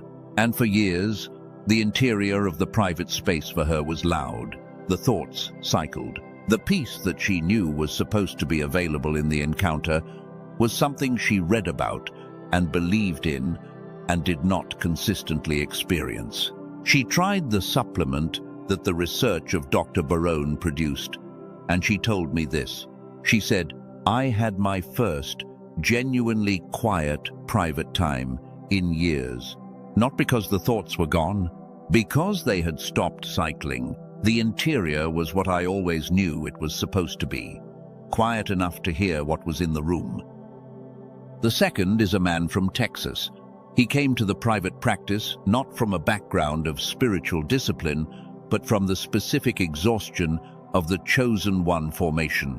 He had been in the carrying season for what felt like too long. He closed the door, not as a regular practice, but as an emergency measure, the way Elijah ended up under the juniper tree, not by design, by necessity. And when he closed the door, he found the interior loud and the encounter elusive. He tried the supplement, and he said this. He said, "The private space is different now. It is the first thing I do in the morning, not because I am disciplined, because I actually want to be there. It is no longer the place where I go to try to quiet what will not quiet. It is the place where I go because the quieting actually happens." What is available in the description and the pinned comment below is what both of those people found, not a spiritual technique, a specific natural support for the neural architecture that the extended formation shaped. Something that makes the three tools of the private space actually work for the person whose interior has been loud, not from lack of desire, but from the specific neural pattern that the carrying produced. There may be someone in this room right now whose interior is saying something specific. It sounds like this: "I hear what you are describing, but something in me is telling me that what is in the description is for the chosen ones who are further along, who have more clarity, who have already arrived at the private encounter and just need support, not for someone who is still as much in the noise as I am." That thought is a reasonable thought, and it is also the specific thought that the pattern of the unworthy produces in the person who needs this most. The provision of the private encounter is not calibrated to spiritual merit. It is calibrated to specific need. The bread on the coals appeared to Elijah not when he was at his strongest, when he was at his most depleted, under the juniper tree, asking God to take his life. The angel did not wait for Elijah to be in a better spiritual state before placing the provision. The provision was placed for the specific state of depletion he was actually in. If the interior noise I described has been creating the ceiling on your private encounter, the specific provision for that pattern was placed in the description for you, not for the stronger version you hope to become. For you, right now, in the specific interior state you actually have. Before I name what is in the description, I want to speak clearly about what you now understand that you did not understand when you entered this private room. Here is what you now know. The private space works correctly even when it feels loud. The surfacing of the interior contents when the external noise drops is the practice functioning, not failing. The carrying that the formation required built a specific neural pattern called the formation imprint. That imprint is not a permanent sealing. It is addressable at the level of the neural architecture it lives in. What this means practically, the path to the deeper private encounter for the person with the formation imprint is not more discipline. It is the three tools: sacred stillness, interior inventory, private declaration, supported by the specific neural provision that addresses the pattern underneath the practice. The combination produces what the practice alone could not reach in the formation-shaped interior. The whole brain coordinated state in which the private encounter happens at the depth the sacred record describes. Who this is specifically for? The chosen one who closed this door because the private space has been calling them, and the interior noise has been answering instead. The person who has the vocabulary and the genuine desire and the specific obstacle that the vocabulary and desire alone cannot dissolve. That is the person the angel left the bread on the coals for. That is the person this resource was placed in the description for. They call it the genius switch. The name comes from the specific mechanism that the research documented: the switching of the brain from the decoupled formation pattern to the whole brain coordinated state, the state that Dr. Sperry found in 98% of children and fewer than 1 in 1,000 adults. The state that the sacred practitioners of every tradition have been describing for thousands of years without the neurological vocabulary. The state of the still small voice. The state of the burning bush encounter. The state in which the private space is what it was designed to be. The genius switch is not a relaxation supplement. It is not caffeine and it is not a sedative. It is a specific formulation that works at the level of the neural coordination mechanism. And because it works at that level, the experience of it is not the blunted edge of a chemical intervention. It is the sharpened clarity of a brain operating in its most coordinated state. The private space becomes more accessible. The sacred stillness becomes more genuine. The interior inventory becomes clearer. The private declaration carries more weight in the interior because the interior is present in a different way.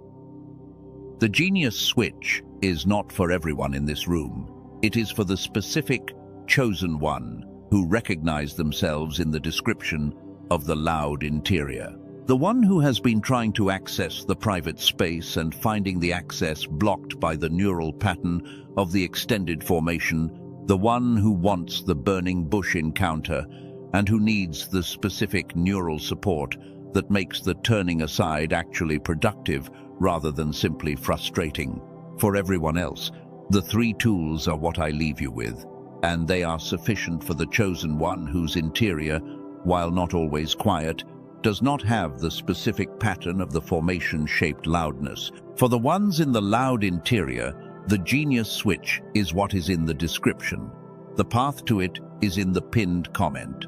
The price was $500 when the research team first released it to the medical community. A first public release brought it to $49, and what is available right now through the link in the description is $39, with 4 additional resources that were not part of the original release. And the full satisfaction guarantee means that if the interior is not different in the way I described, the $39 comes back. There are counterfeits. I want to say that directly. Because the research that produced the genius switch has been visible enough that other products have been developed to appear similar, and the mechanism of action is specific enough that the wrong formulation will not produce the whole brain state. It will produce something that resembles relaxation, which is not the same thing. The specific formulation that was built from the research of Dr. Barone is what is in the description. Not a category of similar products, the specific one, for the person in the room whose interior knows in this moment that what I just described is for them. The link is there. The door is open. The angel has put the bread on the coals. What I am doing now is pointing to the provision that is already there and saying to the person who needs it, arise and eat. The journey ahead requires it. I want to move now from the provision in the private space to the specific identity of the chosen one who has been in the private formation, because the formation does not only produce a need, it produces a person. And the specific person that the private formation produces is the chosen one, who carries specific archetypal markers that belong to the nature of the private work. For the chosen one who has spent significant time in the satar, in the monos, in the private encounter, the formation has produced something in the interior that could not have been produced in the public seasons, something that the formation in the private place uniquely generates, a quality of interior life that belongs to the person who has been repeatedly in the room with the door closed, in honest communion with the one who is present in the closed door encounter. That quality is what I want to name now, not as theology, as a description of who you have become in the private formation. The person in this room right now is not the person who first started closing the door. The person who first began the practice of the private space, or who was placed in the satar of the divine concealment, was at the beginning of a process that has been producing something specific. And I want to name what it has produced. It has produced depth, the specific kind of interior depth that cannot be performed and cannot be faked. The depth of the person who has been in the real encounter repeatedly, who has brought the honest interior to the private space again and again rather than the presented version, who has run the interior inventory long enough that the inventory reveals things quickly and accurately, who has practiced the private declaration long enough that the voice of the identity is not strange in the interior. This is not a shallow depth, it is the depth that the sacred history honors in the people it records. Moses, Eliah, Hannah. The depth of the person who has been in the private place long enough that the private place has become their most natural habitat. The depth that the private formation produces is not only interior, it manifests in specific qualities that the public spaces eventually come to recognize, even if they do not always recognize the source. The quality of presence that belongs to the person who has been in the private encounter is recognizable, the stillness in the midst of the situation that is generating noise for everyone else, the seeing that extends beneath the surface of the visible, the word that comes from a different place than the words the public spaces produce. These are the fruits of the private formation, the output of the closed door, the public evidence of the private encounter. And the chosen one who has been in the private formation is often surprised when the public spaces begin to recognize these qualities. Because from the inside, the private formation does not feel like the production of remarkable qualities.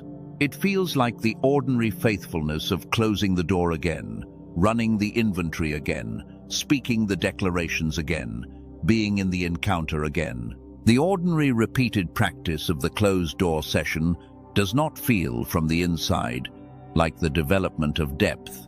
It feels like showing up, but the showing up is exactly what the depth requires, and the depth is exactly what the public spaces eventually come to need from the chosen one who has it. I want to speak now into the specific obstacle patterns that I have not yet named in this message. The obstacles that the chosen one in the private formation encounters not in the exterior, but in the interior. The resistance points, the specific formations of the interior that work against the productive private encounter, even for the chosen one who has been faithfully closing the door. But there is a specific danger in the private formation that I need to name before we go further. A specific interior trap that waits for the chosen one who has been faithfully in the closed-door encounter for extended seasons. It may already be operating in your interior right now, and if it is, it has been quietly costing you more ground than you are aware of. The first obstacle is what I call the performance carryover. The chosen one, who has spent significant time in the public spaces, in the shared spaces, in the environments that reward presentation and performance, carries the performance impulse into the private space. And in the private space, the performance impulse looks like this: the prayer that is still shaped for an audience even when the audience is gone. The declaration that sounds like the right thing to say rather than the actual interior truth. The sacred stillness that is performed as spiritual discipline rather than entered as genuine encounter. The person is alone in the room but still performing, still managing, still presenting. For an internal observer, that is the accumulated expectation of all the external audiences they have spent their formation years performing for. The performance carryover is addressed by the same practice I described earlier: the sacred stillness as noticing rather than forcing, the interior inventory as honest assessment rather than spiritual checklist, the private declaration as actual interior truth rather than aspirational statement. The path through the performance carryover is the same as the path through it in the shared spaces. Honesty, the specific courage of the Hannah prayer, the prayer that does not look right from the outside and does not sound right from the public perspective, and that is received completely by the one who receives honest prayer, regardless of its form. The second obstacle is what I call the unworthiness pattern. The specific interior belief, often unexamined, that the private encounter is available to other chosen ones, but not to this one. That the burning bush appears for the prepared and the worthy, and that this specific person is in a different category. Too much history. Too much that the formation has revealed about the interior that disqualifies. Too much of the honest inventory that makes the private space feel like a record of inadequacy rather than a space of encounter. The unworthiness pattern is the lie that the formation feels like truth, because the formation, in its honest revealing of the interior, does reveal inadequacy. It reveals the places where the formation seasoned self falls short of the calling seasoned self.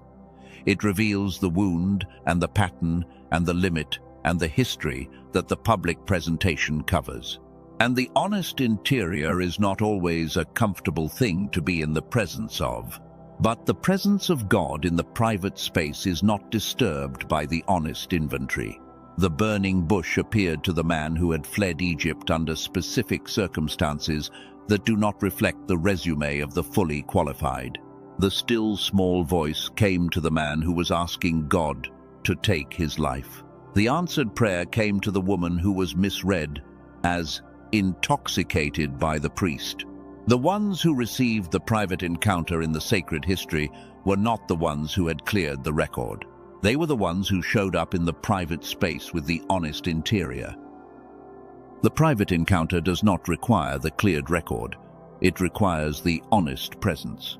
And the honest presence is exactly what the sacred stillness creates, and the interior inventory names, and the private declaration speaks from. You are sufficient for the private encounter, not because you have the cleared record, because you have the honest presence, because you closed the door, because you turned aside, because you are in the room. The third obstacle is the waiting pattern, the specific interior structure of the chosen one, who has been in the extended formation season where the primary mode has been waiting. Waiting for the word, waiting for the direction, waiting for the confirmation, waiting for the outcome, and who has developed, in the long season of the waiting, a specific quality of interior stillness that is actually suspension rather than rest, the holding of the interior in a specific state of not yet, the putting off of the full engagement because the thing being waited for has not yet arrived. The waiting pattern, when it carries into the private space, produces a specific quality of the encounter that is not fully receptive. Not because the chosen one does not want to receive, because the interior has been trained, in the extended waiting, to defer reception until the specific thing being waited for has arrived. To not fully land in what is available in the present moment because the present moment is not the thing being waited for. The antidote to the waiting pattern in the private space is exactly what I want to speak into now.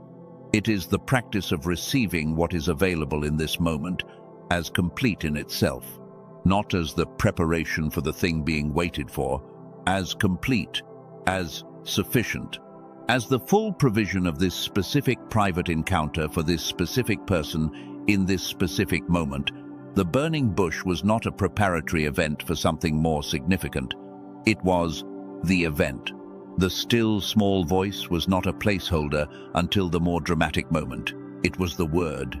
What is in the private room right now is not the waiting room for the encounter. It is the encounter.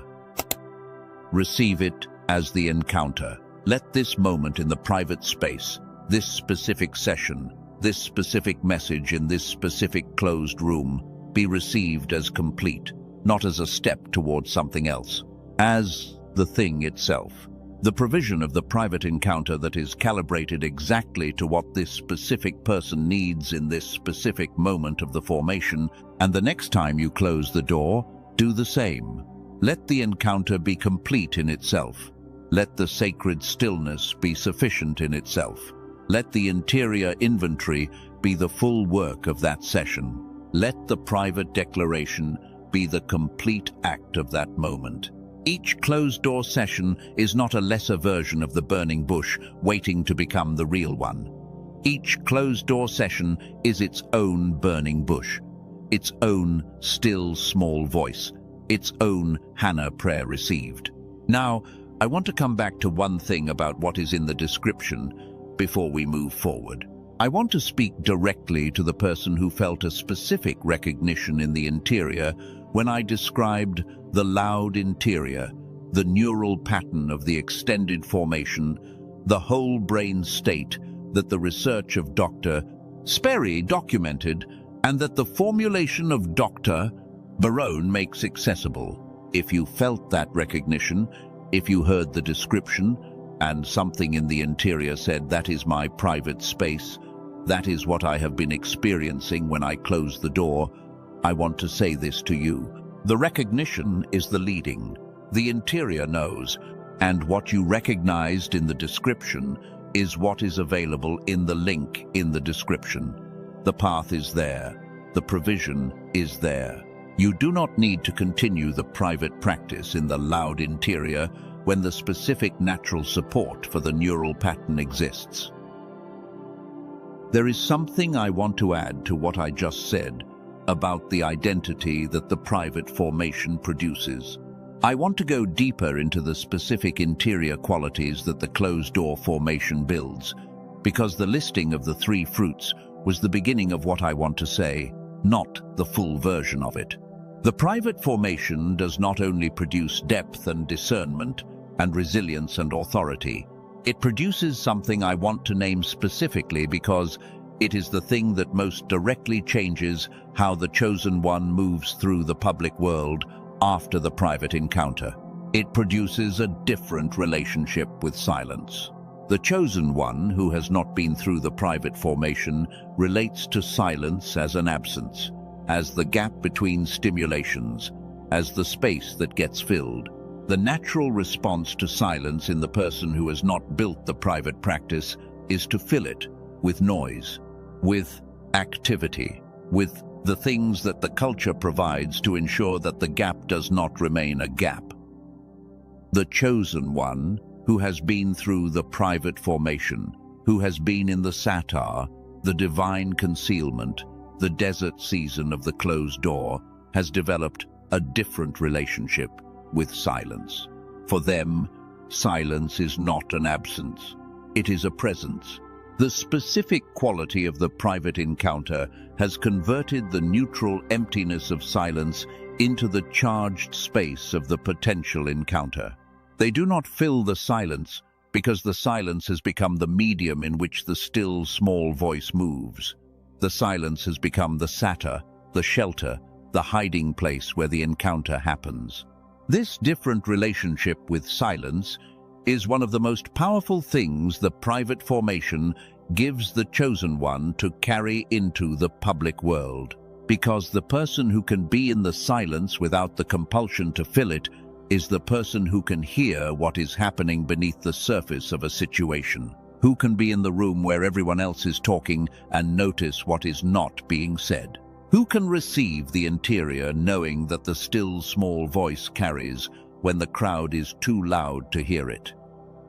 The chosen one who has been in the private formation and who has developed the charged relationship with silence carries a specific gift into every room they enter after the private encounter. The gift of being able to hear what is not being said. The gift of not having to fill the space immediately. The gift of being comfortable in the silence that makes others uncomfortable, and of knowing what to do with what comes in the silence when others cannot sit still long enough to receive it. That gift was built in the private room, in the repeated practice of the closed door, in the sacred stillness that was not always comfortable at the beginning, and that has become, over the years and the sessions and the repeated turnings aside, the most natural space the chosen one knows. The silence has become home, and the person who is home in the silence carries something that no amount of public activity can produce in the same way. There is one more dimension of the private formation identity that I want to name before we move into the next phase of this message. It is the dimension of the commissioned private word. The specific thing that the private encounter deposits in the chosen one that is meant to be spoken into the public world. The burning bush did not end with Moses sitting in the private space, basking in the encounter forever. The commission came, the word came, the specific direction came, and Moses left the burning bush with something in him that was not in him when he approached it. A word for Pharaoh, a word for the people. A specific private revelation that would become, when spoken in the public space, at the specific kairos moment, the word that changed. The private encounter is always moving toward a commissioned word, not on a schedule that the chosen one controls, on the kairos schedule that the one who commissions in the private place determines. The word that comes in the private space is being held in the chosen one for the specific public moment when it is required. And the private formation is the process by which the chosen one is built to carry the word from the private reception to the public speaking without dropping it, without distorting it, without the performance covering, replacing the honest private encounter that produced it. You are being built to carry a specific word, not in the sense of a dramatic public proclamation, though it may include that. In the sense that what is being received in the private encounters of your formation is being held in you for the specific moment when the public situation needs exactly what the private encounter produced. You are the carrier. The private room is where the carrying happens, and the word you are carrying has a specific moment when it will be spoken and received in a way that changes things. The formation is building you for that moment. The private practice is the training for that carrying. And the you who has been faithful in the private space, who has been in the closed door encounter over and over, who has developed the relationship with the silence and the depth of the inventory and the voice of the declaration, is the you who will carry the word to the public moment with the specific quality that only the private formation can produce. That is the identity I want you to hold as we move into the next layer of this message. You are the carrier of the commissioned word, built in the private space, held for the public moment, equipped in the closed-door encounter for the open-door deployment. The private formation is not a detour from the purpose. It is the preparation for it. You are in the right place. The door is still closed, and the formation is still working. I want to name now the specific archetypes that the private formation produces. not the general chosen one archetypes that belong to any formation season. The specific ones that belong to the chosen one who has been built in the closed-door encounter. The ones whose formation happened primarily in the satar, in the monos, in the private space. The first archetype is the hidden one. The hidden one is the chosen one whose calling has been built in the concealed place, not hidden because of shame, hidden because of the specific nature of what is being built. The way that what is formed underground is not visible on the surface, but is doing the most essential structural work. The hidden one has often been described by others who see the exterior without access to the interior as someone who is not yet fulfilling their potential, who has not arrived, who is still waiting for the breakthrough that would make the public world aware of them. But the hidden one is not waiting for the breakthrough. The hidden one is building it, in the closed-door encounter, in the private formation. In the repeated practice of the sacred stillness and the interior inventory and the private declaration that is deepening the root system, building the interior architecture, developing the quality of presence and discernment and resilience and authority that the public world will eventually encounter and recognize as something it cannot fully account for. The hidden one emerges from the private formation, carrying what no public training can produce. The depth of the repeated, honest encounter. The discernment of the person who has been in the private space with the one who sees beneath the surface. The resilience of the person who has been in the closed-door season when the internal noise was loudest and who found, in that season, that the presence in the private room is greater than the noise. The hidden one is being built. The hiddenness is the building process, and when the hidden one emerges, the public world meets someone it could not have produced in the public spaces. The second archetype is the desert dweller. The desert dweller is the chosen one who has been in the extended private season, the 40-year desert, the long formation in the place where the ordinary world is far, and the public confirmation is unavailable, and the visible fruit is sparse.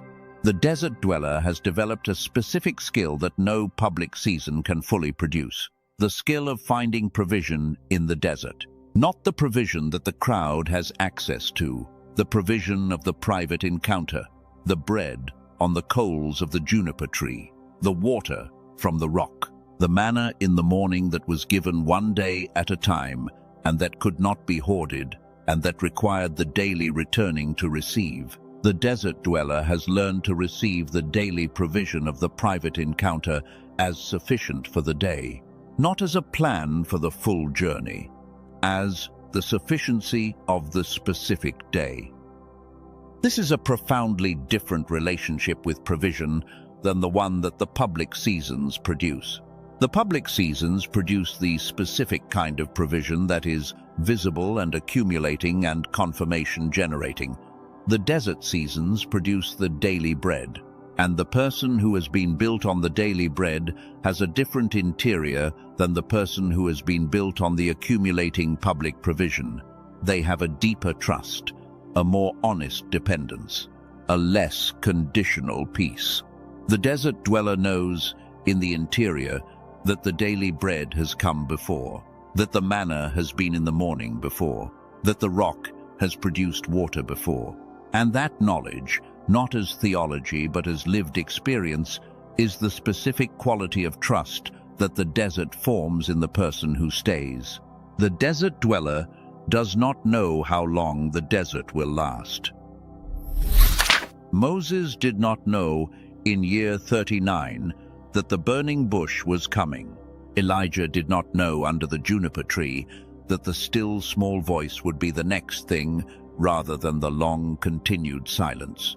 The desert dweller stays in the desert, not because they know the end of the desert, but because the daily provision has been sufficient enough that the staying remains possible. And the staying is the specific faithfulness that the formation requires. The staying in the private space when the public space is calling. The staying in the desert when the crowd is in the city. The staying in the closed-door encounter when the performance would generate more visible confirmation. You are not behind. You are deep. You are not slow. You are being built at the root level that visible confirmation would have prematurely interrupted. You are the desert dweller who is arriving at the end of the desert, not the end of the private practice. The end of the desert season of the private practice. The burning bush is close. The still small voice is forming. What has been built in the extended private season is exactly what the next season will deploy. You have been building it faithfully in the ordinary with the daily bread, and the daily bread has been sufficient for exactly this. The third archetype is the privately commissioned. I want to give the third archetype its specific name, the private commission, not the calling endorsed by a platform, not the calling validated by a crowd. The calling given in the room with the door closed, addressed directly to the specific interior of the specific person it was designed for. The private commission is the most precisely targeted form of the calling available because it bypasses every public channel and goes straight to the one it was designed to reach. You carry the private commission, and the private formation is what builds the person who can carry it faithfully. The privately commissioned is the chosen one, who received their essential calling not in the public setting but in the private encounter, not from a recognized authority in a visible ceremony, from the still small voice in the private room, from the sense of specific direction that came in the interior inventory, from the word that formed in the private declaration before the external world could confirm it, from the burning bush that appeared in the ordinary tending of the ordinary thing. The privately commissioned often struggles with the public validation of what was privately received. The calling that came in the private room does not always come with the credentials that the public world recognizes. The commission that was given in the desert does not always include the endorsement of the palace, and the privately commissioned has often had to hold, in the interior, a clarity about the calling that the exterior had not yet confirmed. This is one of the specific costs of the private formation. The calling is real in the interior before it is visible in the exterior. And the gap between the interior reality and the exterior confirmation is the specific space in which the privately commissioned is tested. Not tested as in punished, tested as in formed. The holding of the private commission in the interior, without the external confirmation, without the credential, without the visible evidence, is the specific exercise that builds the quality of interior certainty that the public deployment will require. Moses held the burning bush commission in his interior through the challenges of Pharaoh before the exterior confirmed that the commission was real. Every no from Pharaoh was an invitation to the privately commissioned to go back to the desert and abandon the calling. Every one was an exercise of the specific interior certainty that the private encounter had built and the commission held. Not because Moses was naturally confident, because the private encounter had been real enough to sustain the interior certainty through the public challenges. You are the privately commissioned. The calling that is in your interior is real. The direction that came in the private space is real. The specific sense of purpose and function and appointed position that the closed-door encounter has been building in you is real. And the public confirmation is coming, not as the validation of the private commission, as the public expression of what was privately built. The exterior will eventually catch up with the interior. And when it does, the quality of what has been built in the private space will be evident in the public expression of it. Type the words I release in the comments right now. This is the fourth declaration of this message.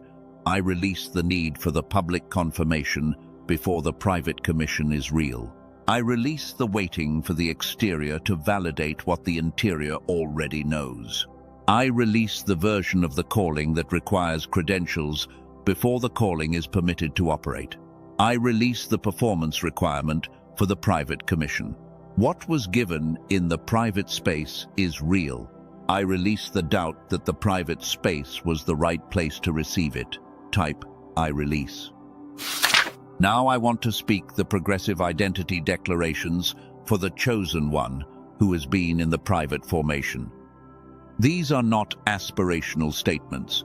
They are the descriptions of the person who closed the door and stayed in the encounter and has been built by the private formation into exactly who the next season requires. I am the one who is known in the private space, known in the satar, known in the monos, known in the honest interior that the closed door encounter reveals.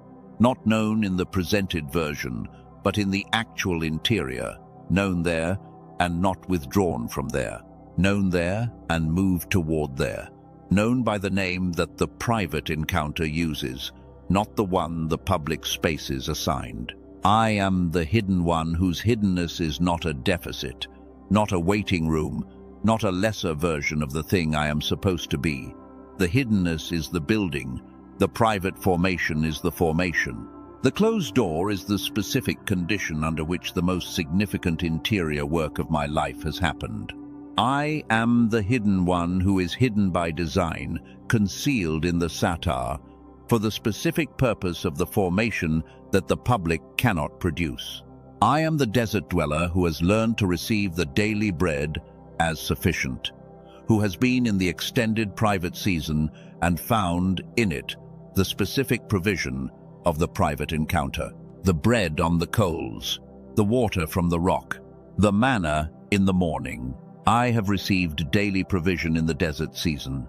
I carry the specific quality of trust that only the desert produces. I am the desert dweller who is arriving at the burning bush. I am the privately commissioned. My calling was given in the private space and is real. The commission of the closed door encounter is sufficient. I do not require the public validation before the private reality is true. I hold what was given in the burning bush encounter with the interior certainty that the private encounter built.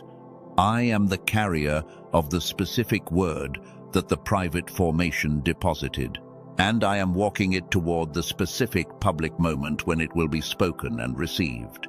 I am the one who closes the door and enters the encounter, who practices the sacred stillness, who runs the interior inventory, who speaks the private declaration, who returns to the private space not because the formation requires the performance of a discipline, but because the private space has become home, because the silence has become the charged medium of the encounter, because the closed door has become the threshold of the most real thing I know.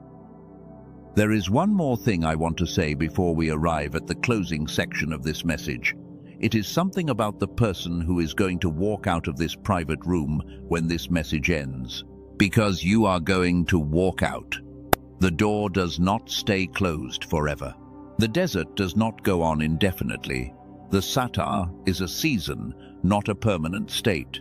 And the chosen one who has been built in the private formation is going to walk back through the door into the public world.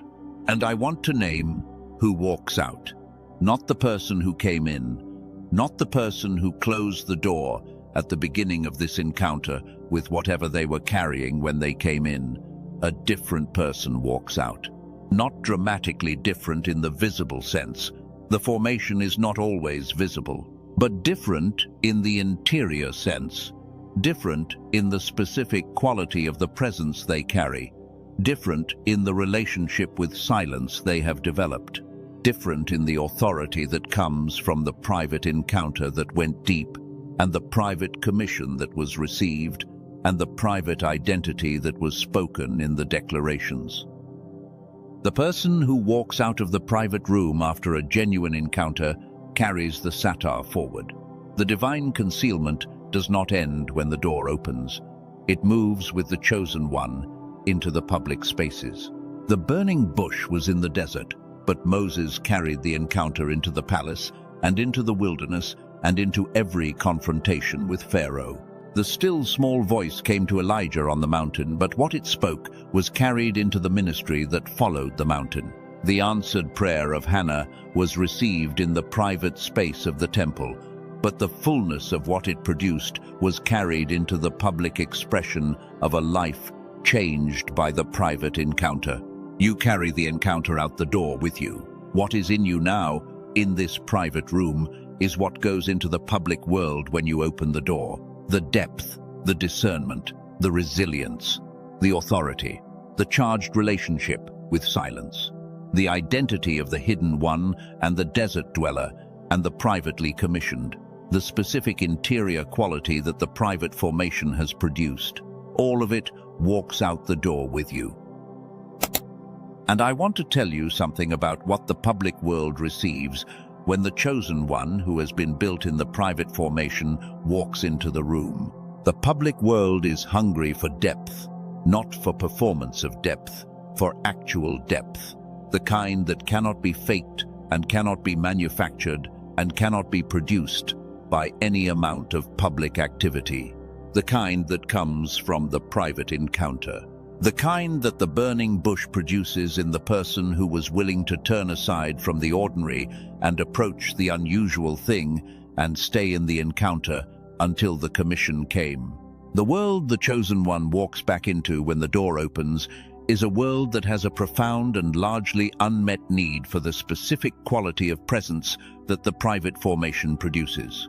The rooms the chosen one enters after the private encounter are rooms that recognize, often without being able to name what they are recognizing, something different in the person who walks in. The quality of seeing that notices what others miss.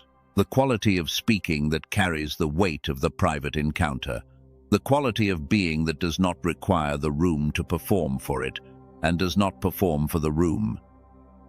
That quality is what the private formation has been building in you, and the world that the public seasons of your calling will place you in is waiting for exactly the quality that the private formation has built, not a general spiritual quality. The specific depth of the specific person who has been through the specific private formation you have been through. The formation is not producing a generic chosen one, it is producing the specific chosen one that the specific public moment will require. The desert produced the specific Moses that the specific Pharaoh required. The juniper tree produced the specific Elijah that the specific Jezebel confrontation required. The private prayer of Hannah produced the specific Hannah that the specific covenant required. The private formations were specific to the specific persons and the specific public moments they were building toward. Your private formation is specific to you, and the public moment it is building toward is specific to what you are going to be deployed into, the specific room you are going to walk into, the specific word you are going to carry there, the specific quality of presence that the specific situation is going to need that only the private formation you have been through can produce. I want to speak now about the practical dimension of carrying the private formation identity into the public world, because the identity declarations we walked through are real, and the real test of them is not in the private room where they are spoken. It is in the public spaces where the exterior world will invite the chosen one to forget them. The specific form of forgetting is familiar to any chosen one who has come out of a private season into a public one.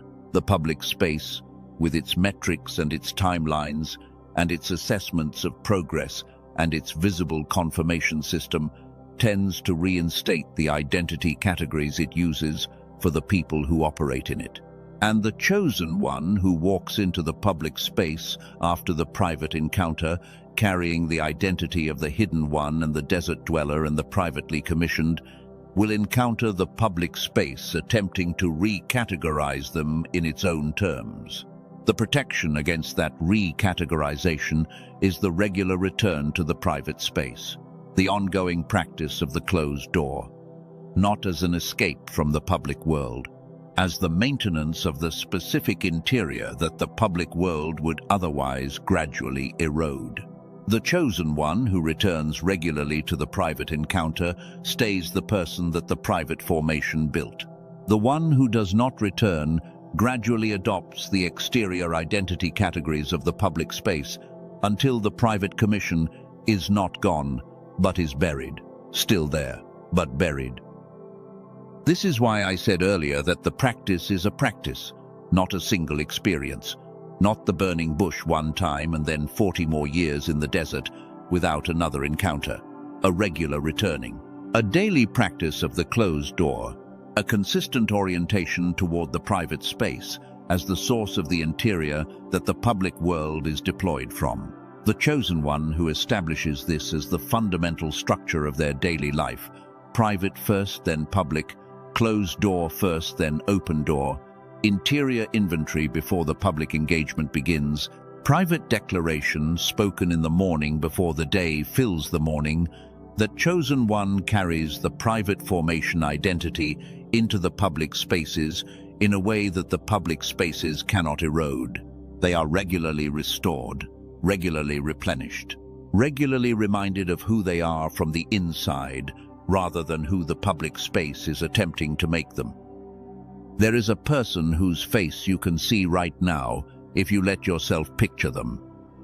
Someone in your life who is in the private formation and does not yet have the language for it, who has been in the satar and has been reading it as abandonment, who has been the desert dweller in the year 38 of the desert, wondering why the burning bush has not come. Who is the hidden one who has been told enough times that they are not yet visible that they have started to believe the assessment? I want you to think about that person for a moment, because this message was built for them too.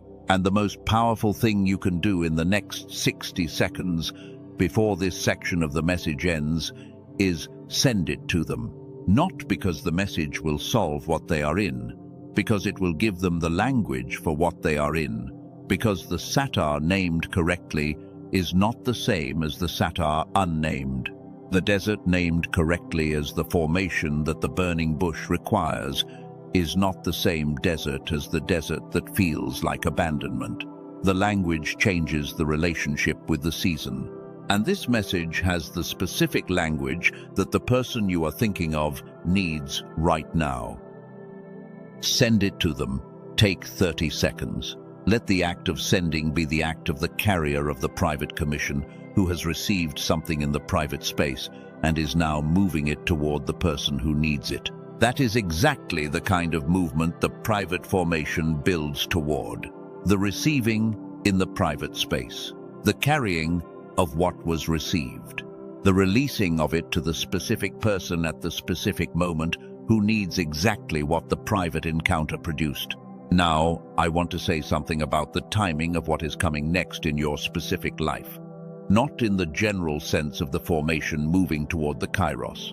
In the specific sense of the chosen one who has been in the private season and who, somewhere in the interior, is aware that the season is shifting, not dramatically, not with the obvious signs that the public world provides when a season changes, with the interior quality of a certain kind of awareness that things are not what they were. That interior awareness of the shift is real. It is the specific kind of knowing that the private formation produces in the chosen one, whose discernment has been sharpened in the closed-door encounter.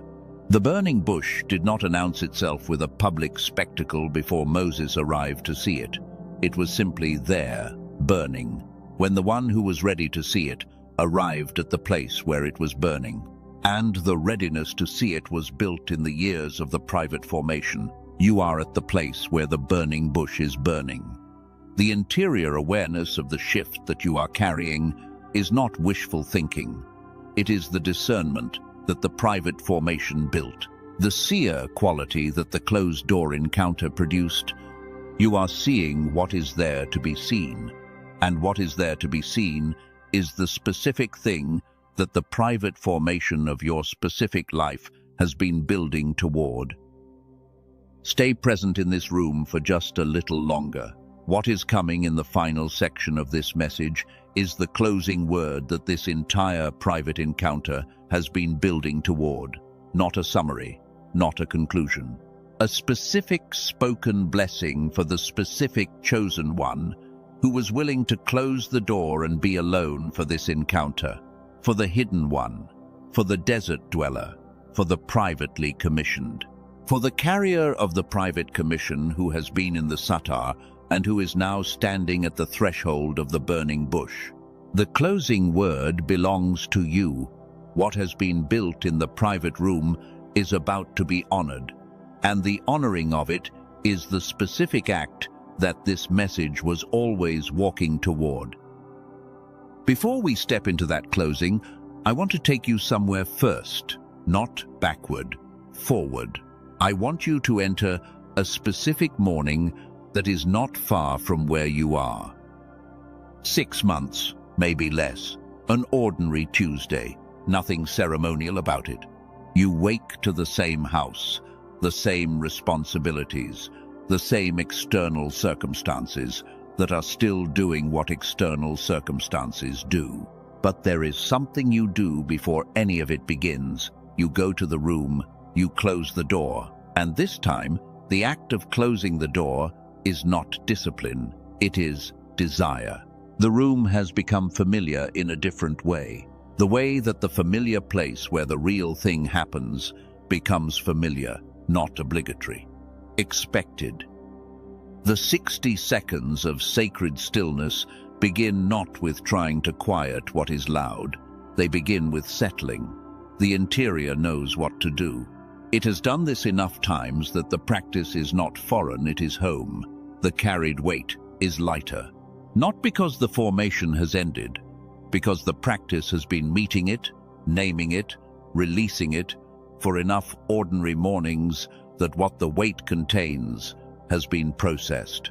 What cycles now is lighter than what cycled before. The interior inventory runs in 2 minutes, clear, honest, accurate. You know quickly what is yours and what is not. You set down what is not yours with the ease of the practiced hand. You bring what is yours into the encounter without apology for what it is. The private declaration you speak is not the declaration of someone building certainty. It is the declaration of someone who already has it. The voice in the room is the real voice, not the managed one, not the one that carefully selects what to present, the one that knows what it knows because it has been in the private encounter long enough that the knowing has become reliable. You walk out the door that Tuesday morning specifically different from the person who walked in. Not dramatically different, specifically different. In the quality of how you hear what the people around you are not saying. In the stillness you carry into the room where everyone else is performing. In the particular word you speak at the particular moment that lands with the weight of the person who received it in the private room. The gap between you right now and that Tuesday morning is not time. It is the practice of returning. Door after door, inventory after inventory, declaration after declaration.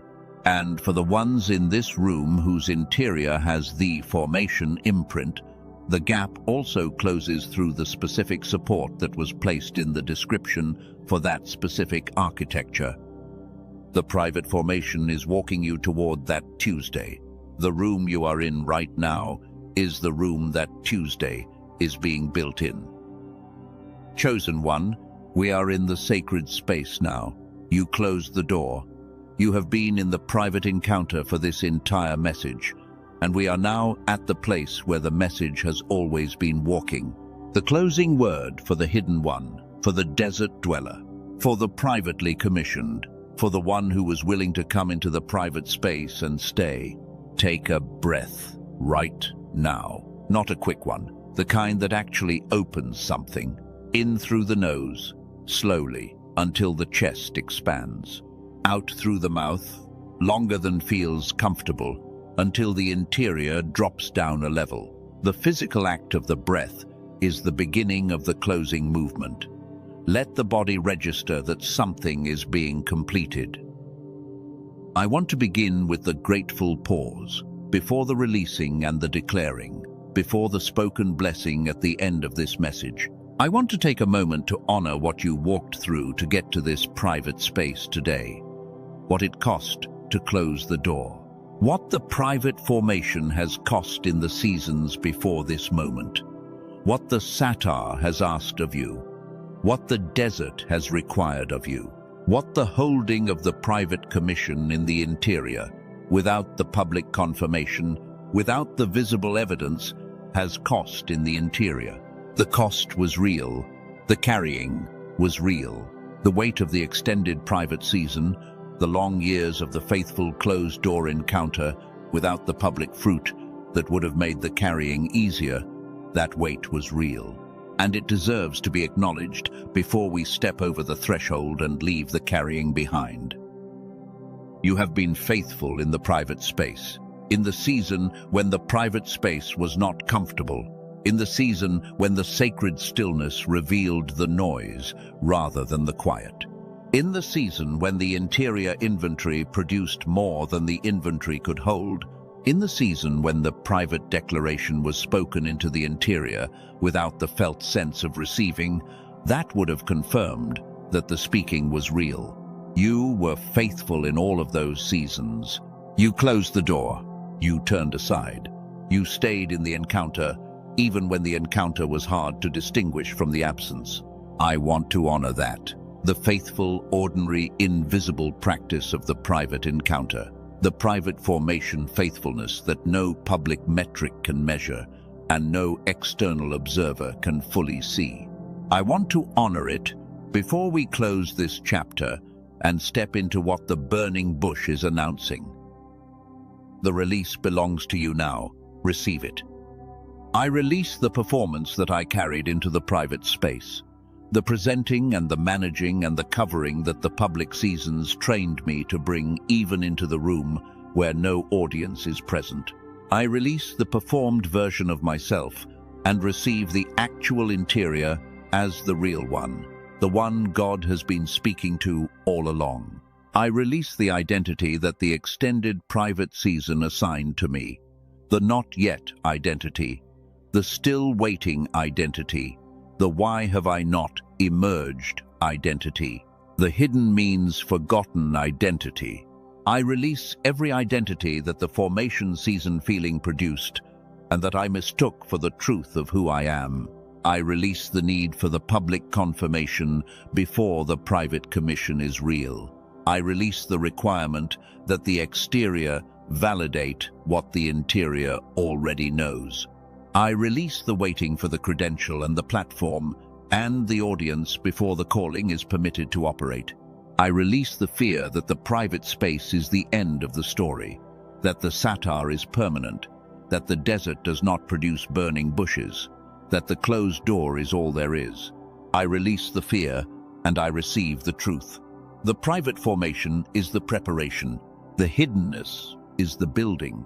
The desert is the formation for the burning bush. The door does not stay closed forever.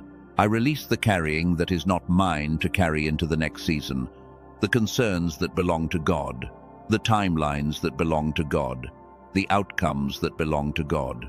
I release my grip on them and I receive my assignment, which is to walk through the open door with open hands.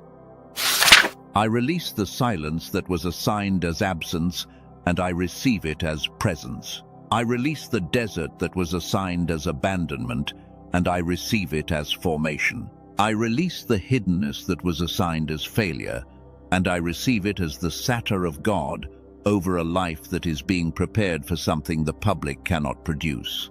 I release what the private season felt like and I receive what the private season actually was. Now the declarations. The private room is not your limitation. It is your formation ground. The closed door is not where your story ends. It is the room where everything essential in your story is being written.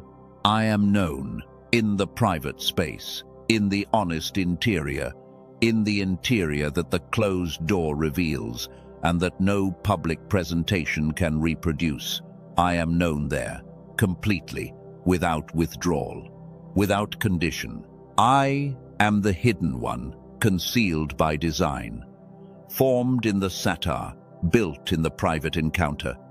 My hiddenness is not my limit, it is my preparation.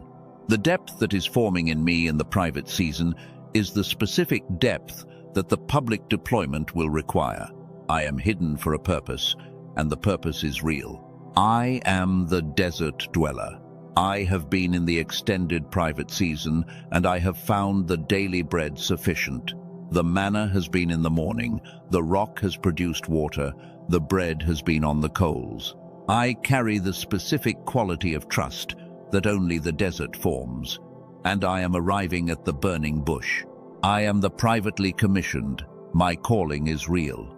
What was given in the private encounter is real. The commission of the closed-door meeting is sufficient. I do not require the public credential before the private truth is true. I hold the burning bush commission with the interior certainty that the private encounter built. I am the carrier of the commissioned word, built in the private space, held for the public moment, equipped in the closed-door encounter for the open-door deployment. The word I carry is real. The moment it is released into is coming, and I am the specific person for the specific moment, not a lesser version of the person who should be carrying this. The specific person, built specifically, formed specifically, commissioned specifically. I am ready, not almost ready, not becoming ready when more is added. Ready for the burning bush deployment, for the still small voice being spoken into the public moment, for the Hannah prayer that has been received and the fullness of which is about to arrive. I am ready to carry what the private formation built into the public world that needs exactly what the private formation produced. I am loved, in the private space specifically, not despite the honest interior that the private space reveals, including it, the wound and the pattern and the limit and the history, the performance carryover and the unworthiness pattern and the waiting pattern, the full honest interior of the chosen one who has been in the desert for what feels like too long, loved there, moved toward there, known there and not withdrawn from there. And so it is. Take a breath. Let the declarations land. Let the releasing settle. Let the specific word that was meant for the specific interior of this specific chosen one find the place in you that it was sent to reach. Not the place you think it was meant to land, the place it actually reaches. Let it land there. You are not the same person who closed the door at the beginning of this message. The encounter has been real. The private space has done what the private space was designed to do. The satar has sheltered. The monos has produced. The burning bush has been approached. And the person standing on the threshold of the open door right now is the person the private formation was building. Will you do two things before you open the door? The first is press the like button on this video right now, not for the metric, because the pressing of it is the act of saying yes to what happened in this private space, because it is the specific physical act that marks the moment when the chosen one received something in the private encounter. Let the pressing be the signal from your interior to the exterior that something real happened in this room. The second is type the words "I am ready" in the comments. The fifth and final declaration: I am ready to carry what the private formation built. I am ready to walk out of this room as the hidden one who has been built and not broken by the hiddenness. As the desert dweller who is arriving at the burning bush. As the privately commissioned who holds the calling with the interior certainty of the closed-door encounter. I am ready. Type it. Let the typing be the declaration that carries into the public world. Before I close this private space, I want to point one last time to what is in the description and the pinned comment for the specific ones in this room, whose private practice has been running into the specific interior noise I described. The ones whose closed-door encounter has been louder on the inside than the outside. The provision for that specific pattern is there. The link is in the description. For those whose spirit said yes to that provision, when I described it earlier, the door is still open. The bread is still on the coals. Arise and eat. For everyone in this room, share this message with the person whose face came to mind when I spoke about the person in year 38 of the desert, the one who needs the language for what they are in. Send it before you close this window. 30 seconds. Let the private encounter you just had in this room produce its first public fruit immediately. Send it. Chosen one, you closed the door. You turned aside. You stayed. The God who saw Moses in the desert sees you in the private room. The God who came to Elijah under the juniper tree has come to you in this message. The God who received the prayer of Hannah in the private temple has received yours. Every one, every session, every closed-door faithful, honest bringing of the actual interior into the encounter. Go, walk into the burning bush season with the identity the private formation built. Open the door. And so it is. I want to add something to what was just spoken over you, because the closed-door encounter, when it is real, tends to produce not just peace, but specific clarity. And the specific clarity that this private encounter has been producing in your interior may have surfaced some things that deserve to be named before you walk back through the door. The first thing that the private formation clarity tends to surface at the threshold of the new season is a specific awareness of what needs to change about how the chosen one has been operating in the world. Not a guilt inventory, a kairos inventory. The specific recognition that the person who was built for the desert is not the person who was built for the burning bush deployment, and that the transition from one to the other is not automatic. It requires the specific intentional choosing of the identity that the private formation built, rather than the identity that the desert season felt like. The choosing of the new identity is not a one-time declaration. It is the practice of the regularly returned to private space. It is the interior inventory practiced the first time in the new season. The private declaration spoken with the new identity as the subject, rather than the formation season self as the subject.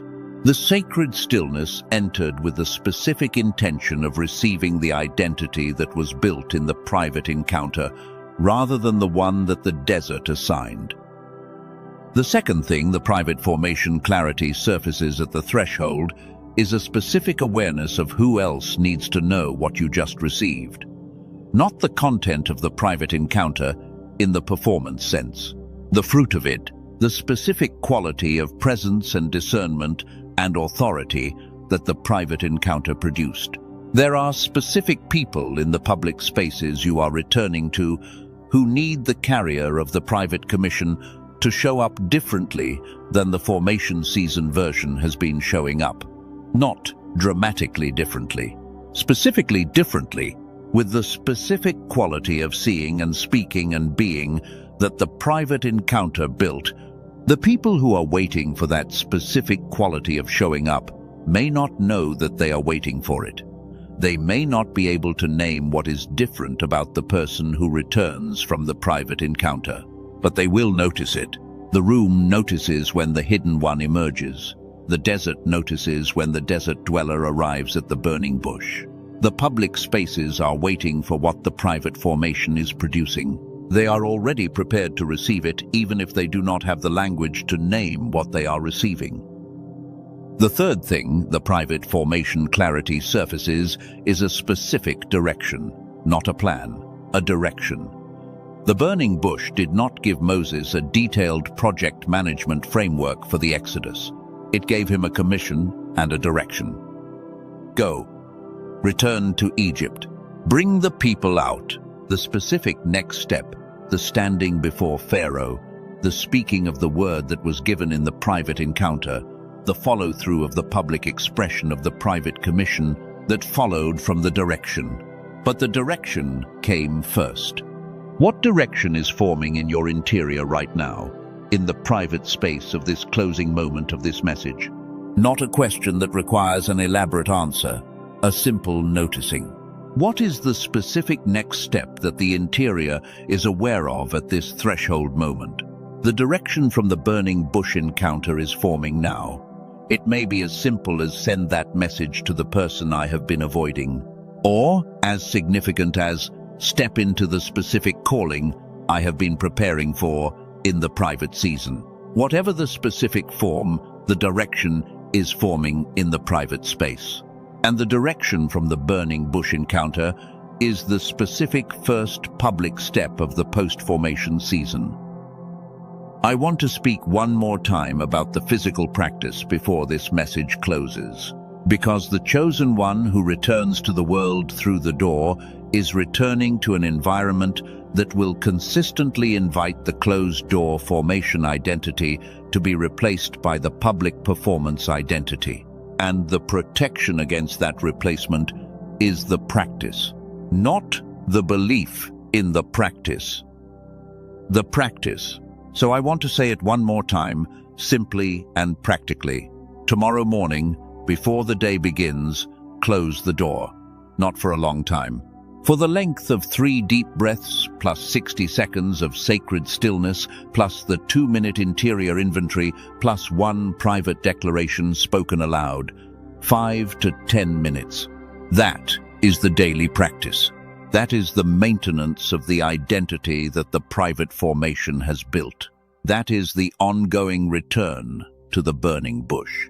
Not the dramatic encounter every day, the turning aside, the noticing, the receiving of the daily bread, the speaking of the specific identity in the specific voice of the person who has been in the private encounter.